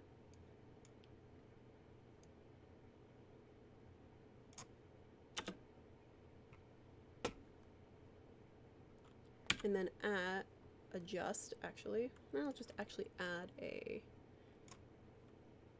point and split the line, and then pull this out so that it wraps around a little bit more. And I see how it's working. So here I'm just completely readjusting this entire design. Freeform, I am just looking at a reference picture at the moment of a large flat collar.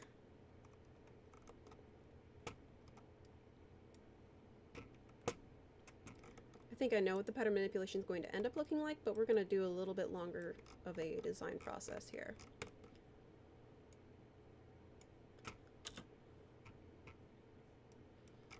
So you can see it's pulling away, so I'm actually going to bring this point back in.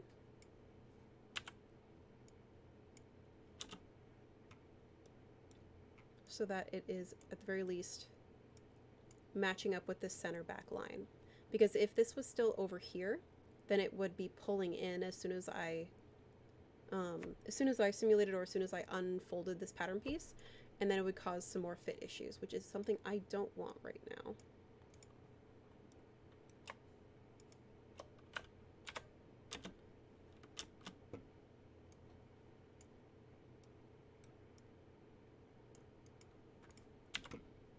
I'll make that into a curve later.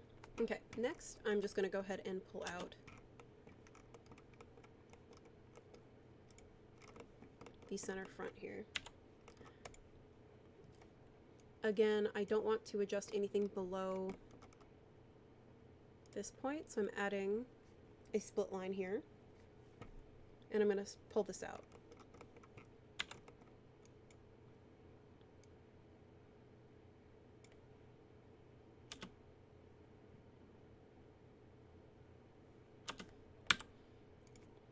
And adjust the sewing.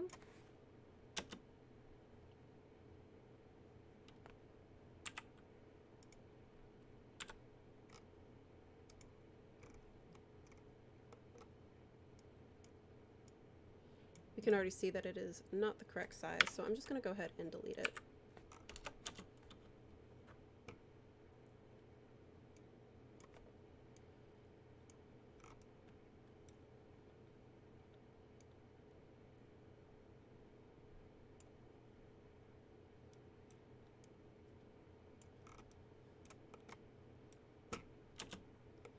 And then I want to add more of a curve to this lower portion. And then I can already see that I like the size. It's pretty big, like it's just one of those big bonded wool coats. I'm going to go ahead and remove the sewing from the center front, or adjust it to be way lower, because I want this lapel fold to also be way lower.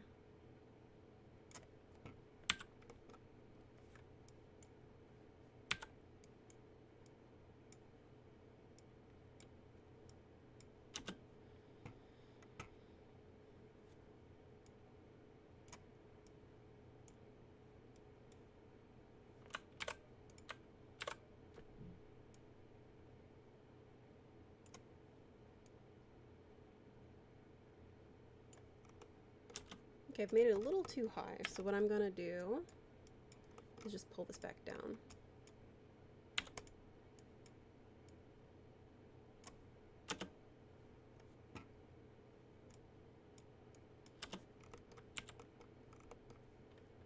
And then grab those collars and bring them forward. So we're gonna see how this fits. Simulating again.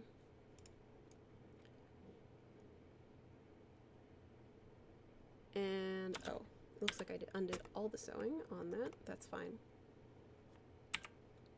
Where is this? Using my little ghost, just clicking in the 3D window, I can see exactly which pattern piece I need to work with. So using the free sewing tool, I can just sew back down. Hey, I am not adding darts in this lesson, but I do have a basic lesson in the beginning in our tutorials on how to add darts.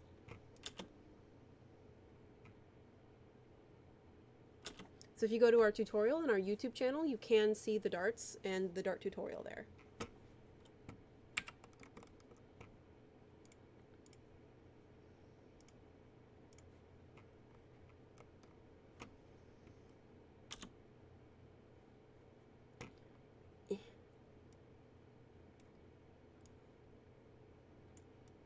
Let that fall down.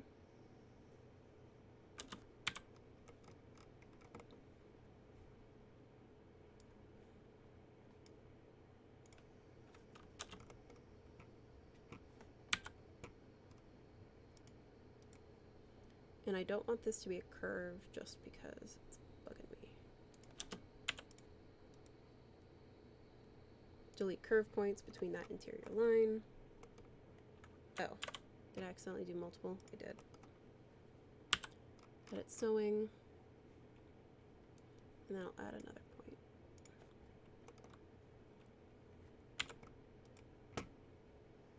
Delete curve points. So this should be flat now. There we go.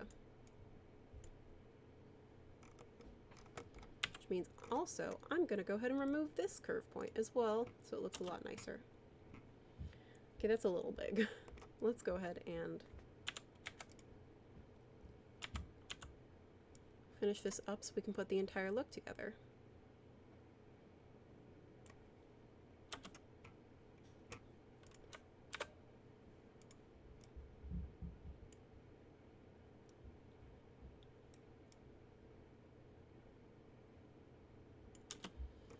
Okay. Alright, let's clean this up, merging those lines together. Unfolding with symmetrical editing. This collar. I figured it would cause a point. That's perfectly fine because we're going to fix it.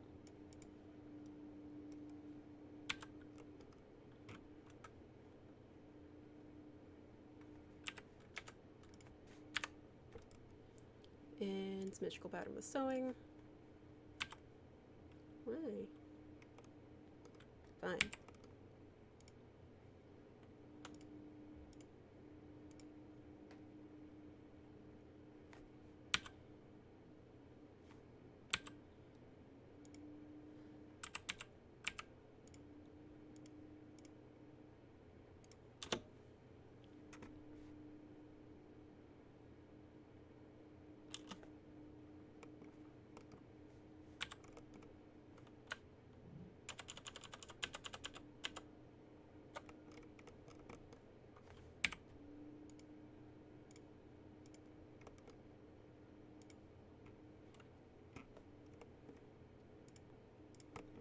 And then I'm just going to be sewing these back on.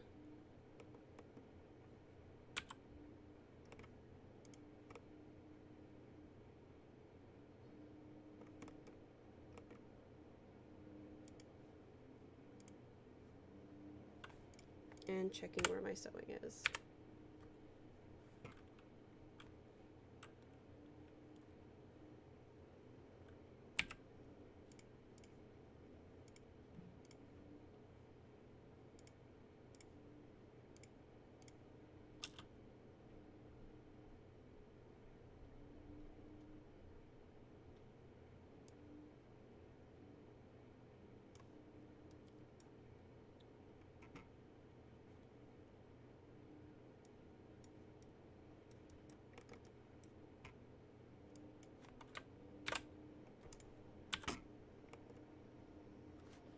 And last but not least, I'm going to go ahead and make that center back a smooth curve.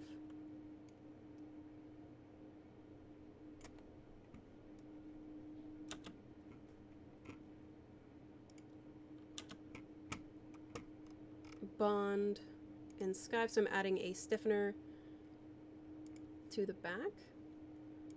Bond, fusible lapel. Then I'm checking my center back here. I still want to make this a little bit better of a curve, so let's go ahead and just bring it from shoulder to shoulder. Doesn't look very good, does it? Okay. Convert to curve point, convert to curve points, clean up those curve points. That looks better. And then, you already have the kick pleat. Let's bring in our fabric before I finish this up. Going to fabric, I'm actually going to go back to substance, and I'm going to grab one of our wools.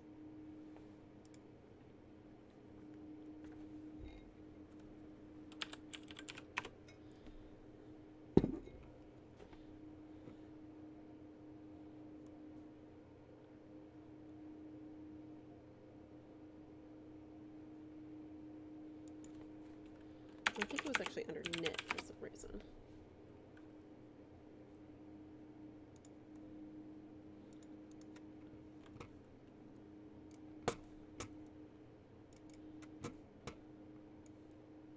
I just added it. Where did I put it?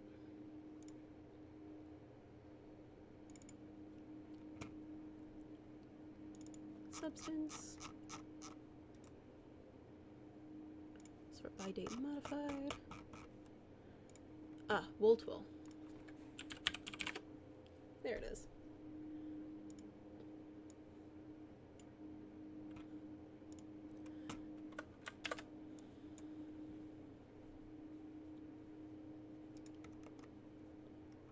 Again, a little bit too zoomed in. So let's adjust that.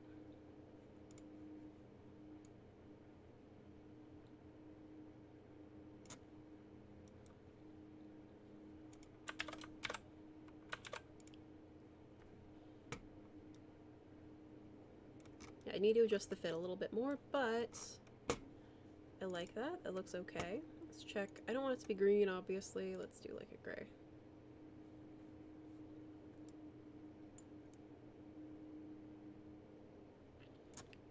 I can adjust the color later, but let's go ahead and move forward.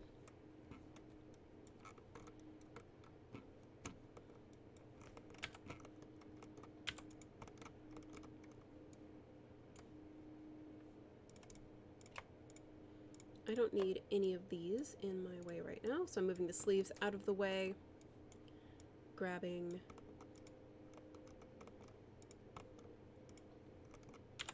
my body pieces, and I'm just going to grab all the hems.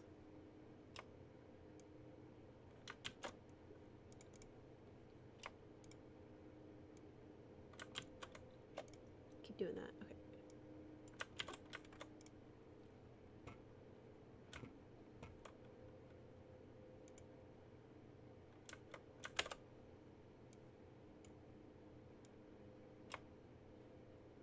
And it's making this a long coat. Not holding shift. And simulating. So I do want to make this a bit tighter of a fit. So someone had asked how to make darts. Unfortunately, I'm not doing darts during this lesson. We do have resources on our YouTube channel for darts specifically, but because this is a princess seamed coat, the darts are already been put into the princess seams. So what I'm going to have to do is, first of all, I'm just gonna stop simulating and then delete that center front seam that I'm just holding together and see how this drapes. Just because we're fitting the rest of this garment over the other pieces, I'm probably just going to do the side seams just because this has a lot of ease already. And I'm just going to be taking it in just a little bit. And then adding more volume on the bottom. Not a lot, just a little bit. Turn off simulation. Okay, those are connected.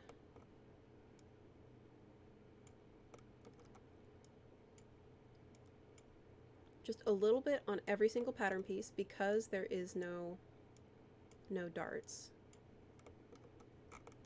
Oh, I don't need to do that last one. I already did it once. I need to adjust that, and then the center front. I've already done the sides. Simulating, I've tightened it in the waist, and now I just want to make it a bit bigger in the hem. So adding a little bit to all the sides, it's going to add a lot to the circumference.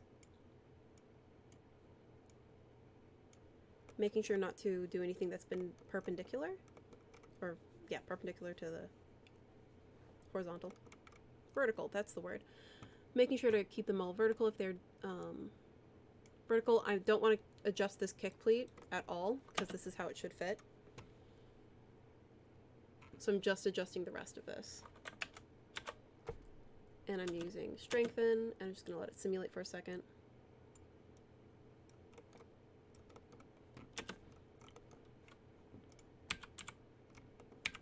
And I'm just gonna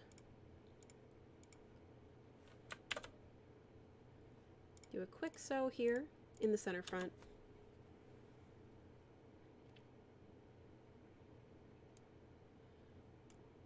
The way this coat is being designed, it's not really meant to close, really, and that's fine.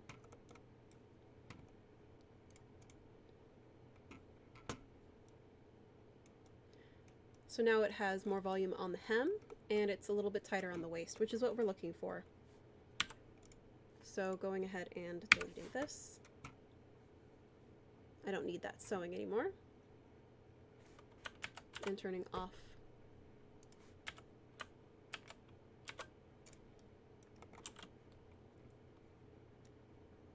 There we go.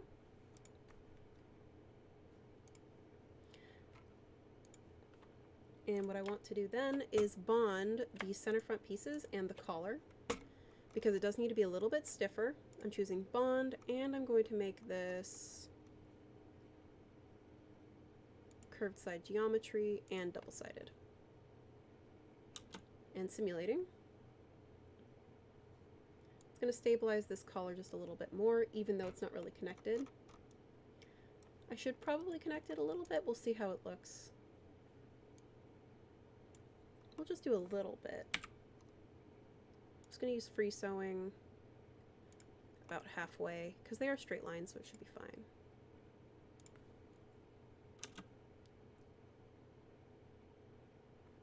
Nope, I did it backwards.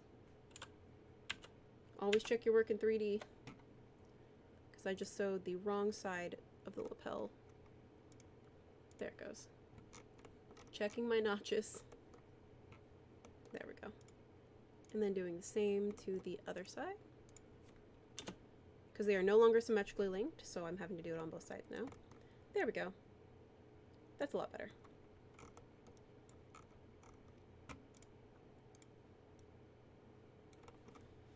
So I'm going to go ahead, and this is not lined, this is just a bonded coat, so that's been the design plan. So I'm going to go ahead and save as garment, coat. And then let's go ahead and bring everything in. So I'm actually going to go ahead and start a new instance, or a new file. New, so file, import, or file, add, garment. I'm going to start with the knit top. No, I don't need to worry about the pose or anything. So I have this top that I've pre-made. I'm going to go ahead and just move it first, because I know there's more work that I'm importing. I would recommend having a bit of a cleaner pattern layout, just because this is also your UV map. I'm going to leave it like this for now. And then what I'm going to do is select the torso because that is going to be tucked into the skirt. I probably don't even need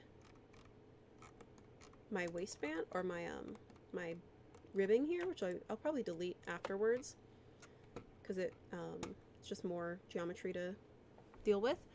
So I'm going over to shrinkage weft, and I'm just going to choose 80%. So weft and warp. Weft is left and right, warp is up and down for fabric. So weft is going to be this direction, going left and right with my mouse against the grain, which is this arrow. So it's going to be left and right against this arrow, making it 80%. And if I simulate, you'll see what happens when I do this. Oh, 8%, enter, simulate. And it tightens it around the waist. Doing this makes it a lot easier for me when I'm bringing in my skirt, which I'm going to do next, which is the File, Add, Garment, my skirt, making sure it's Add. No, it's already been prepared for her.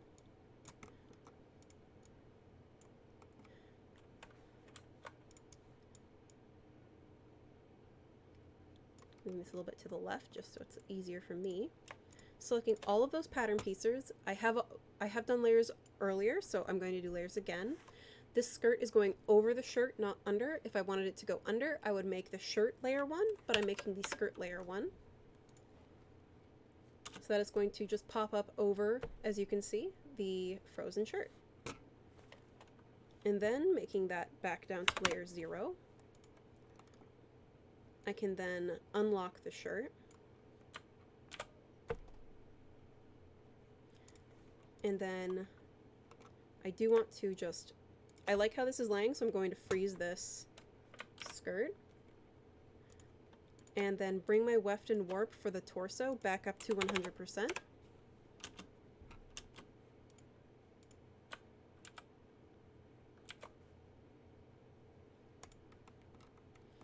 So that I get that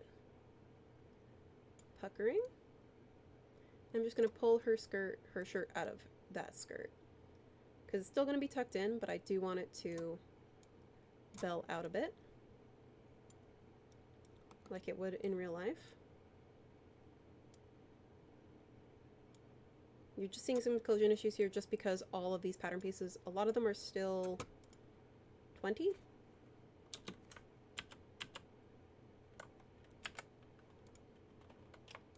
Yeah, let's make this 10. That's why this is coming out, even though this is a layer. Oh, it's back down a layer. Let me make this layer 1.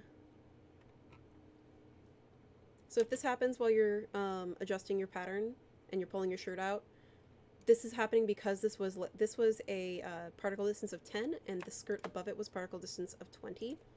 Just make your layer back up to 1 and then it'll go right back down.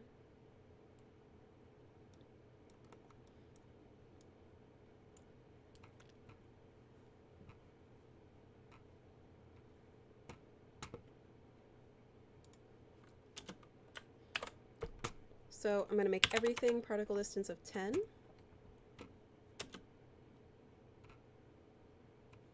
Oh, thank you, Eric, for the chat. Yeah, it'll be available on the YouTube channel. It will not be available on our on the Twitch in perpetuity, but it will stay on the YouTube channel. I think Twitch it'll only save for a little bit. I don't like that it's doing that. Come back down.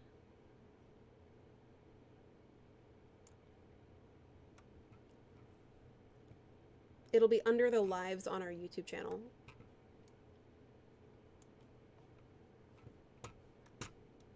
Alright, there we go. I like the look of that. I'm going to go ahead and unfreeze this.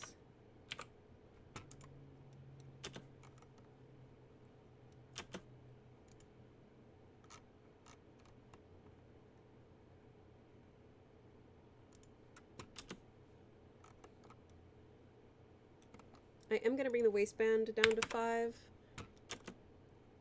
That's a lot of, it's pretty dense, but it'll make it a little bit easier for just this waistband, just this case here.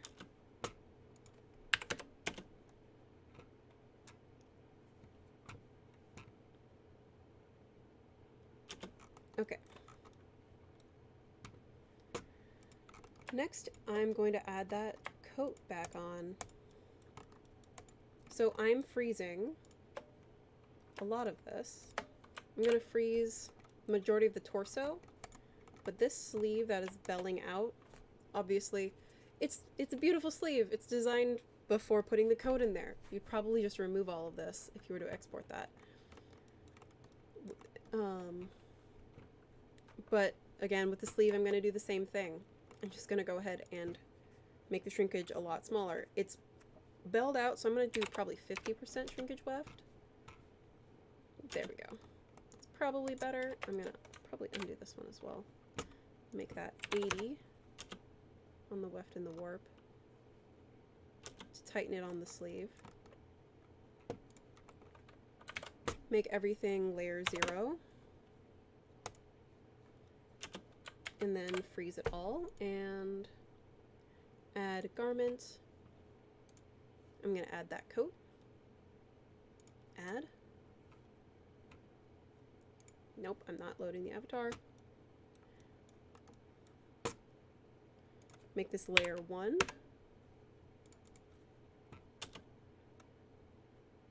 I might not have done it tight enough, but we're going to see.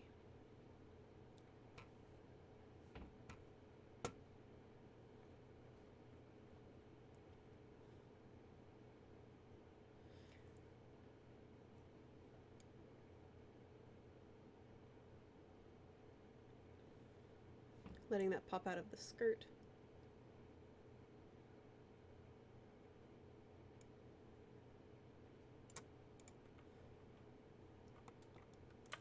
And then unfreezing just that skirt portion.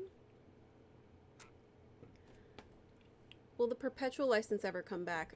At this time, there is no plan to have the perpetual license come back. We just switched over in November.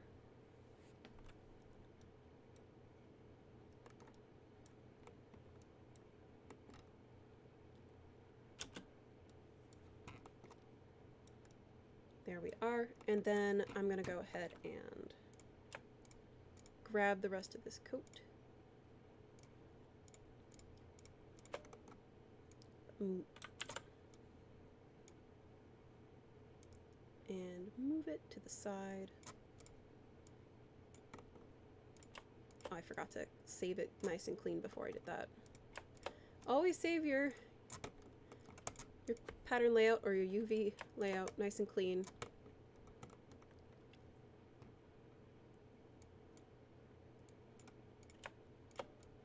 Because then when you're working and bringing it into other projects, it's a lot easier on yourself. Oh, I want to change this. Let me adjust this. I'm going to adjust my grain on this shirt, or on my coat here.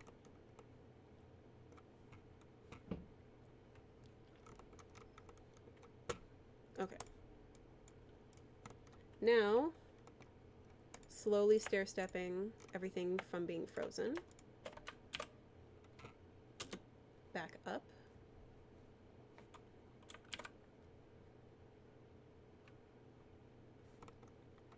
Alright, freezing that, and then I'm gonna do... Let's just see what happens. I'm just gonna do the entire shirt all at once. It's still, the coat is still at layer 1. But I'm going to change the shrinkage weft back up to 100%. Is there a hotkey cheat sheet? Not really. There's not really a hotkey cheat sheet specifically. You can check the manual, but if you just right-click, all of the hotkeys are going to be right next to those tools.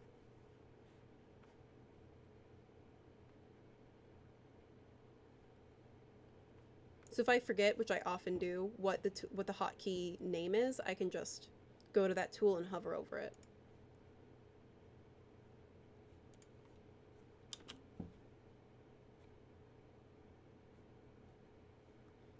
Like the segment sewing tool, it's the letter N. You can go the hotkey cheat sheet, which is in your settings, user settings, and then you can go to user interface? No, wait, where is it? Shortcuts. And you can check your shortcuts there. But it's honestly just easier, instead of going to the settings, just check and hover your mouse over the actual tool itself. Alright, selecting all of this, weft 100%, unfreeze, and simulate. So the sleeves might cause some problems. There it is.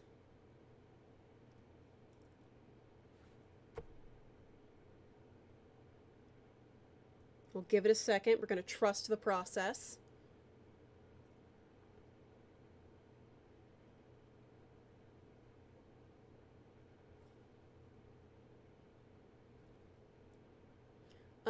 How long did it take me to learn this? It took me a little while. I've also been, I have a bit of a, head start because I have a fashion and patterning background. So if you understand how patterns work and how garments and things work on the human body, then it's going to be a lot easier to work in Marvelous Designer, because that is how you design. Most of the time. Let me turn this stuff off. But Marvelous Designer is relatively easy to learn.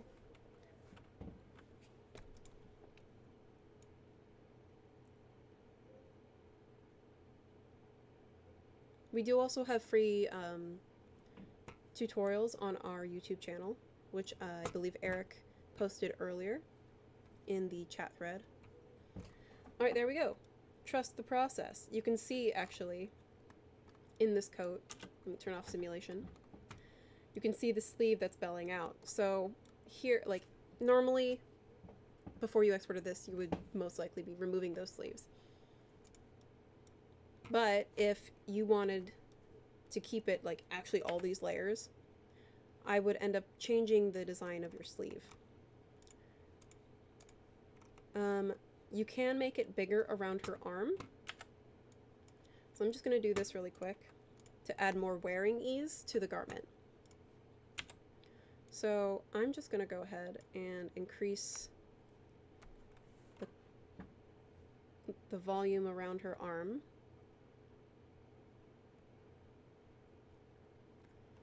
So someone asked earlier, let me say the question. Is Marvelous Designer used, for example, by the fashion industry, or do they have other software where Marvelous Designer is being used where is Marvelous being used in general? Marvelous Designer and Clo are the same company. So the fashion industry has Clo, whereas Marvelous Designer is built for the film, visual effects, and video game industries. And they have their own specific features built for those industries' needs.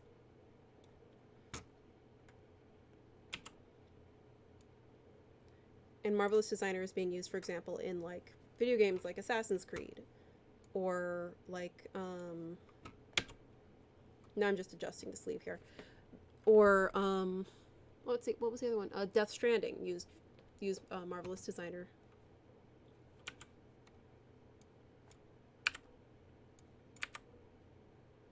As another example.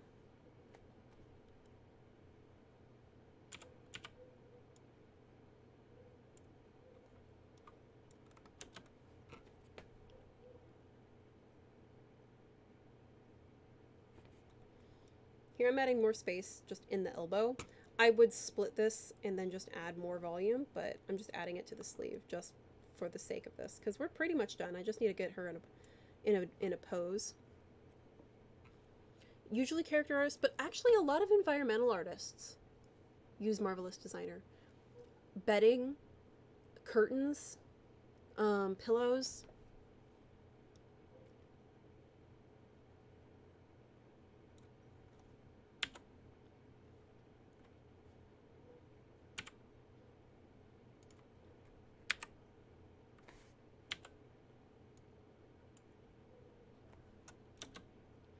I'm just playing with the sleeve at this point. Character artists do use Marvelous Designer, but I found that a lot of users are environmental artists as well.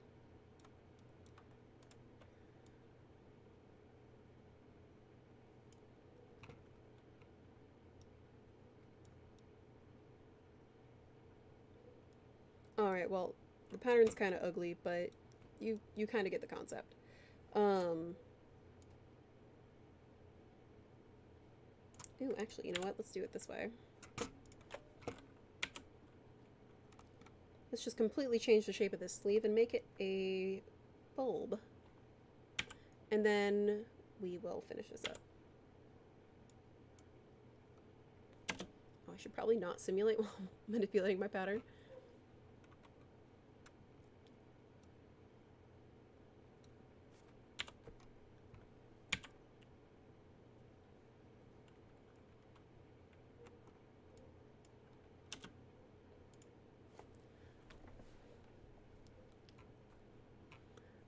If you want to go into the fashion industry side of it, you will need to learn how pattern drafting, pattern making, and tailoring works.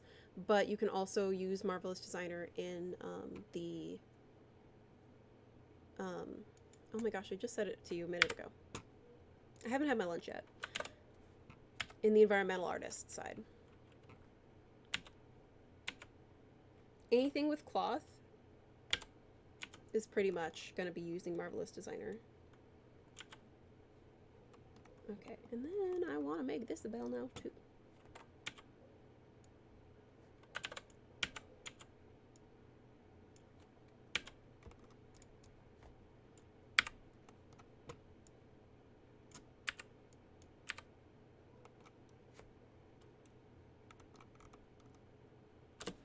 Now let's see how this looks.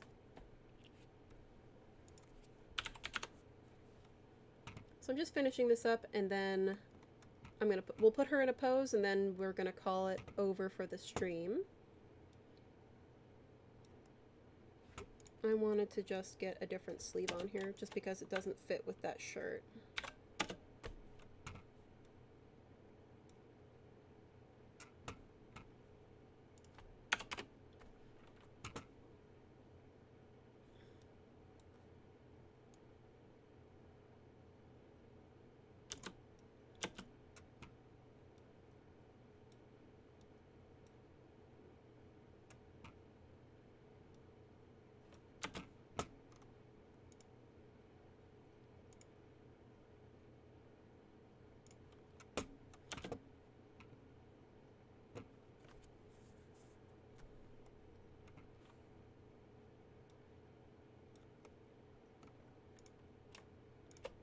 But you can play with the design as you can see here.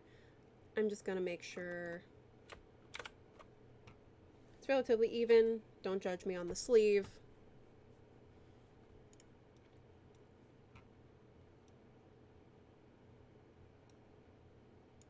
I'd make this more even and make the sleeve actually a bell, but let's just go ahead and throw her in a pose, because this is just the boring part of Marvelous Designer, which is fiddling with your design. Let's just put her in a pose.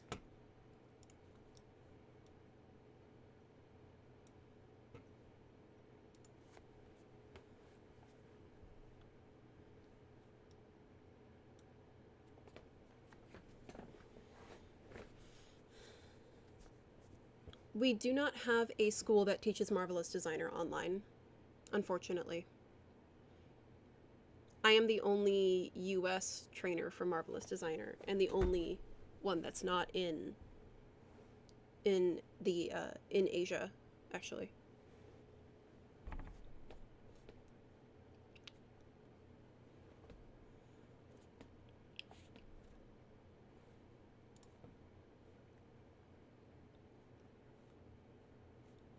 I just want to pull that up. Just pop it back up.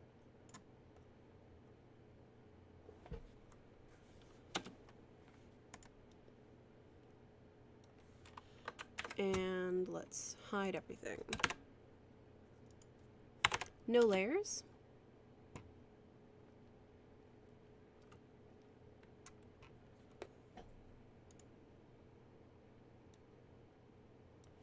And then we're just going to remove the strengthening just so we can see it. Turning off simulation.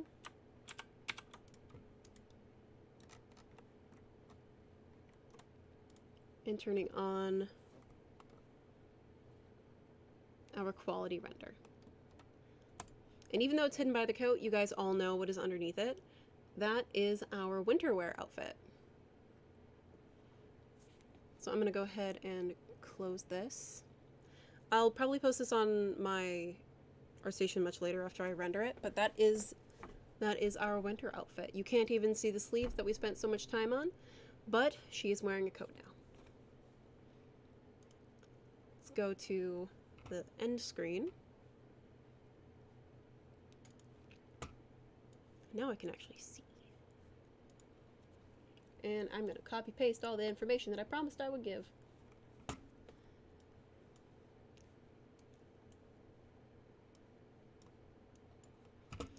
So, thank you guys so much for joining us.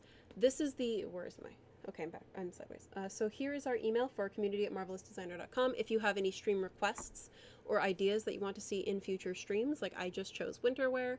The last stream we did two streams together to finish doing tech wear. So feel free to send us an email of like what you'd specifically like to see done. I'm gonna go ahead and share our resources again for those of you who are new. So I'm copying and pasting our Discord link.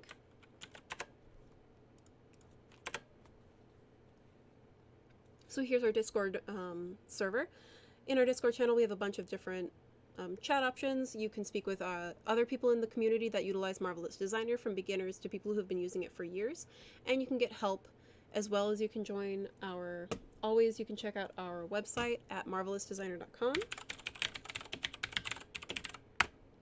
I can't type.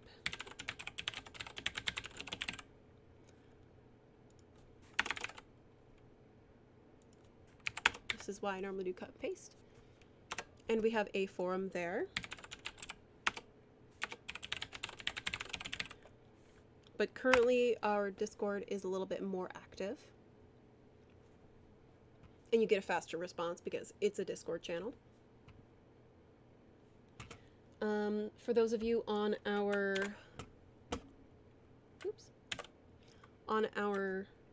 Twitch, here is our YouTube channel. There we do have our, oh, it was sent, that's weird. There we do have the tutorials that I referenced earlier. I don't know which channel someone asked for the how to make darts. We do have dart tutorials there. And we have a bunch of new, our tutorials are especially good for brand new users to Marvelous Designer. And I'm going to link one of the beginning tutorials.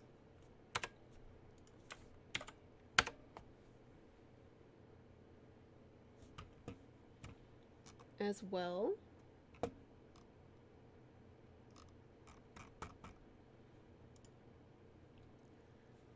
And that is the majority of those resources. So feel free to join the Discord. I am a moderator on the Discord, but please, I do need to create contents for future trainings and things like that. So if you do tag me in things, I may not respond, so just be aware of that. But make sure that you are kind in the Discord. I moderate, so I'm the moderator, as we all know. So mods aren't always the ones that you want to anger, so be civil in our Discord channel. But that is it. Thank you all so much for joining our stream today. And we should probably have another stream, not this week, not next week, but the week after that. So if you have any ideas or recommendations that you want to see, feel free to submit your idea to community@marvelousdesigner.com. Otherwise, I'm going to come up with something else, just like I did for winter wear.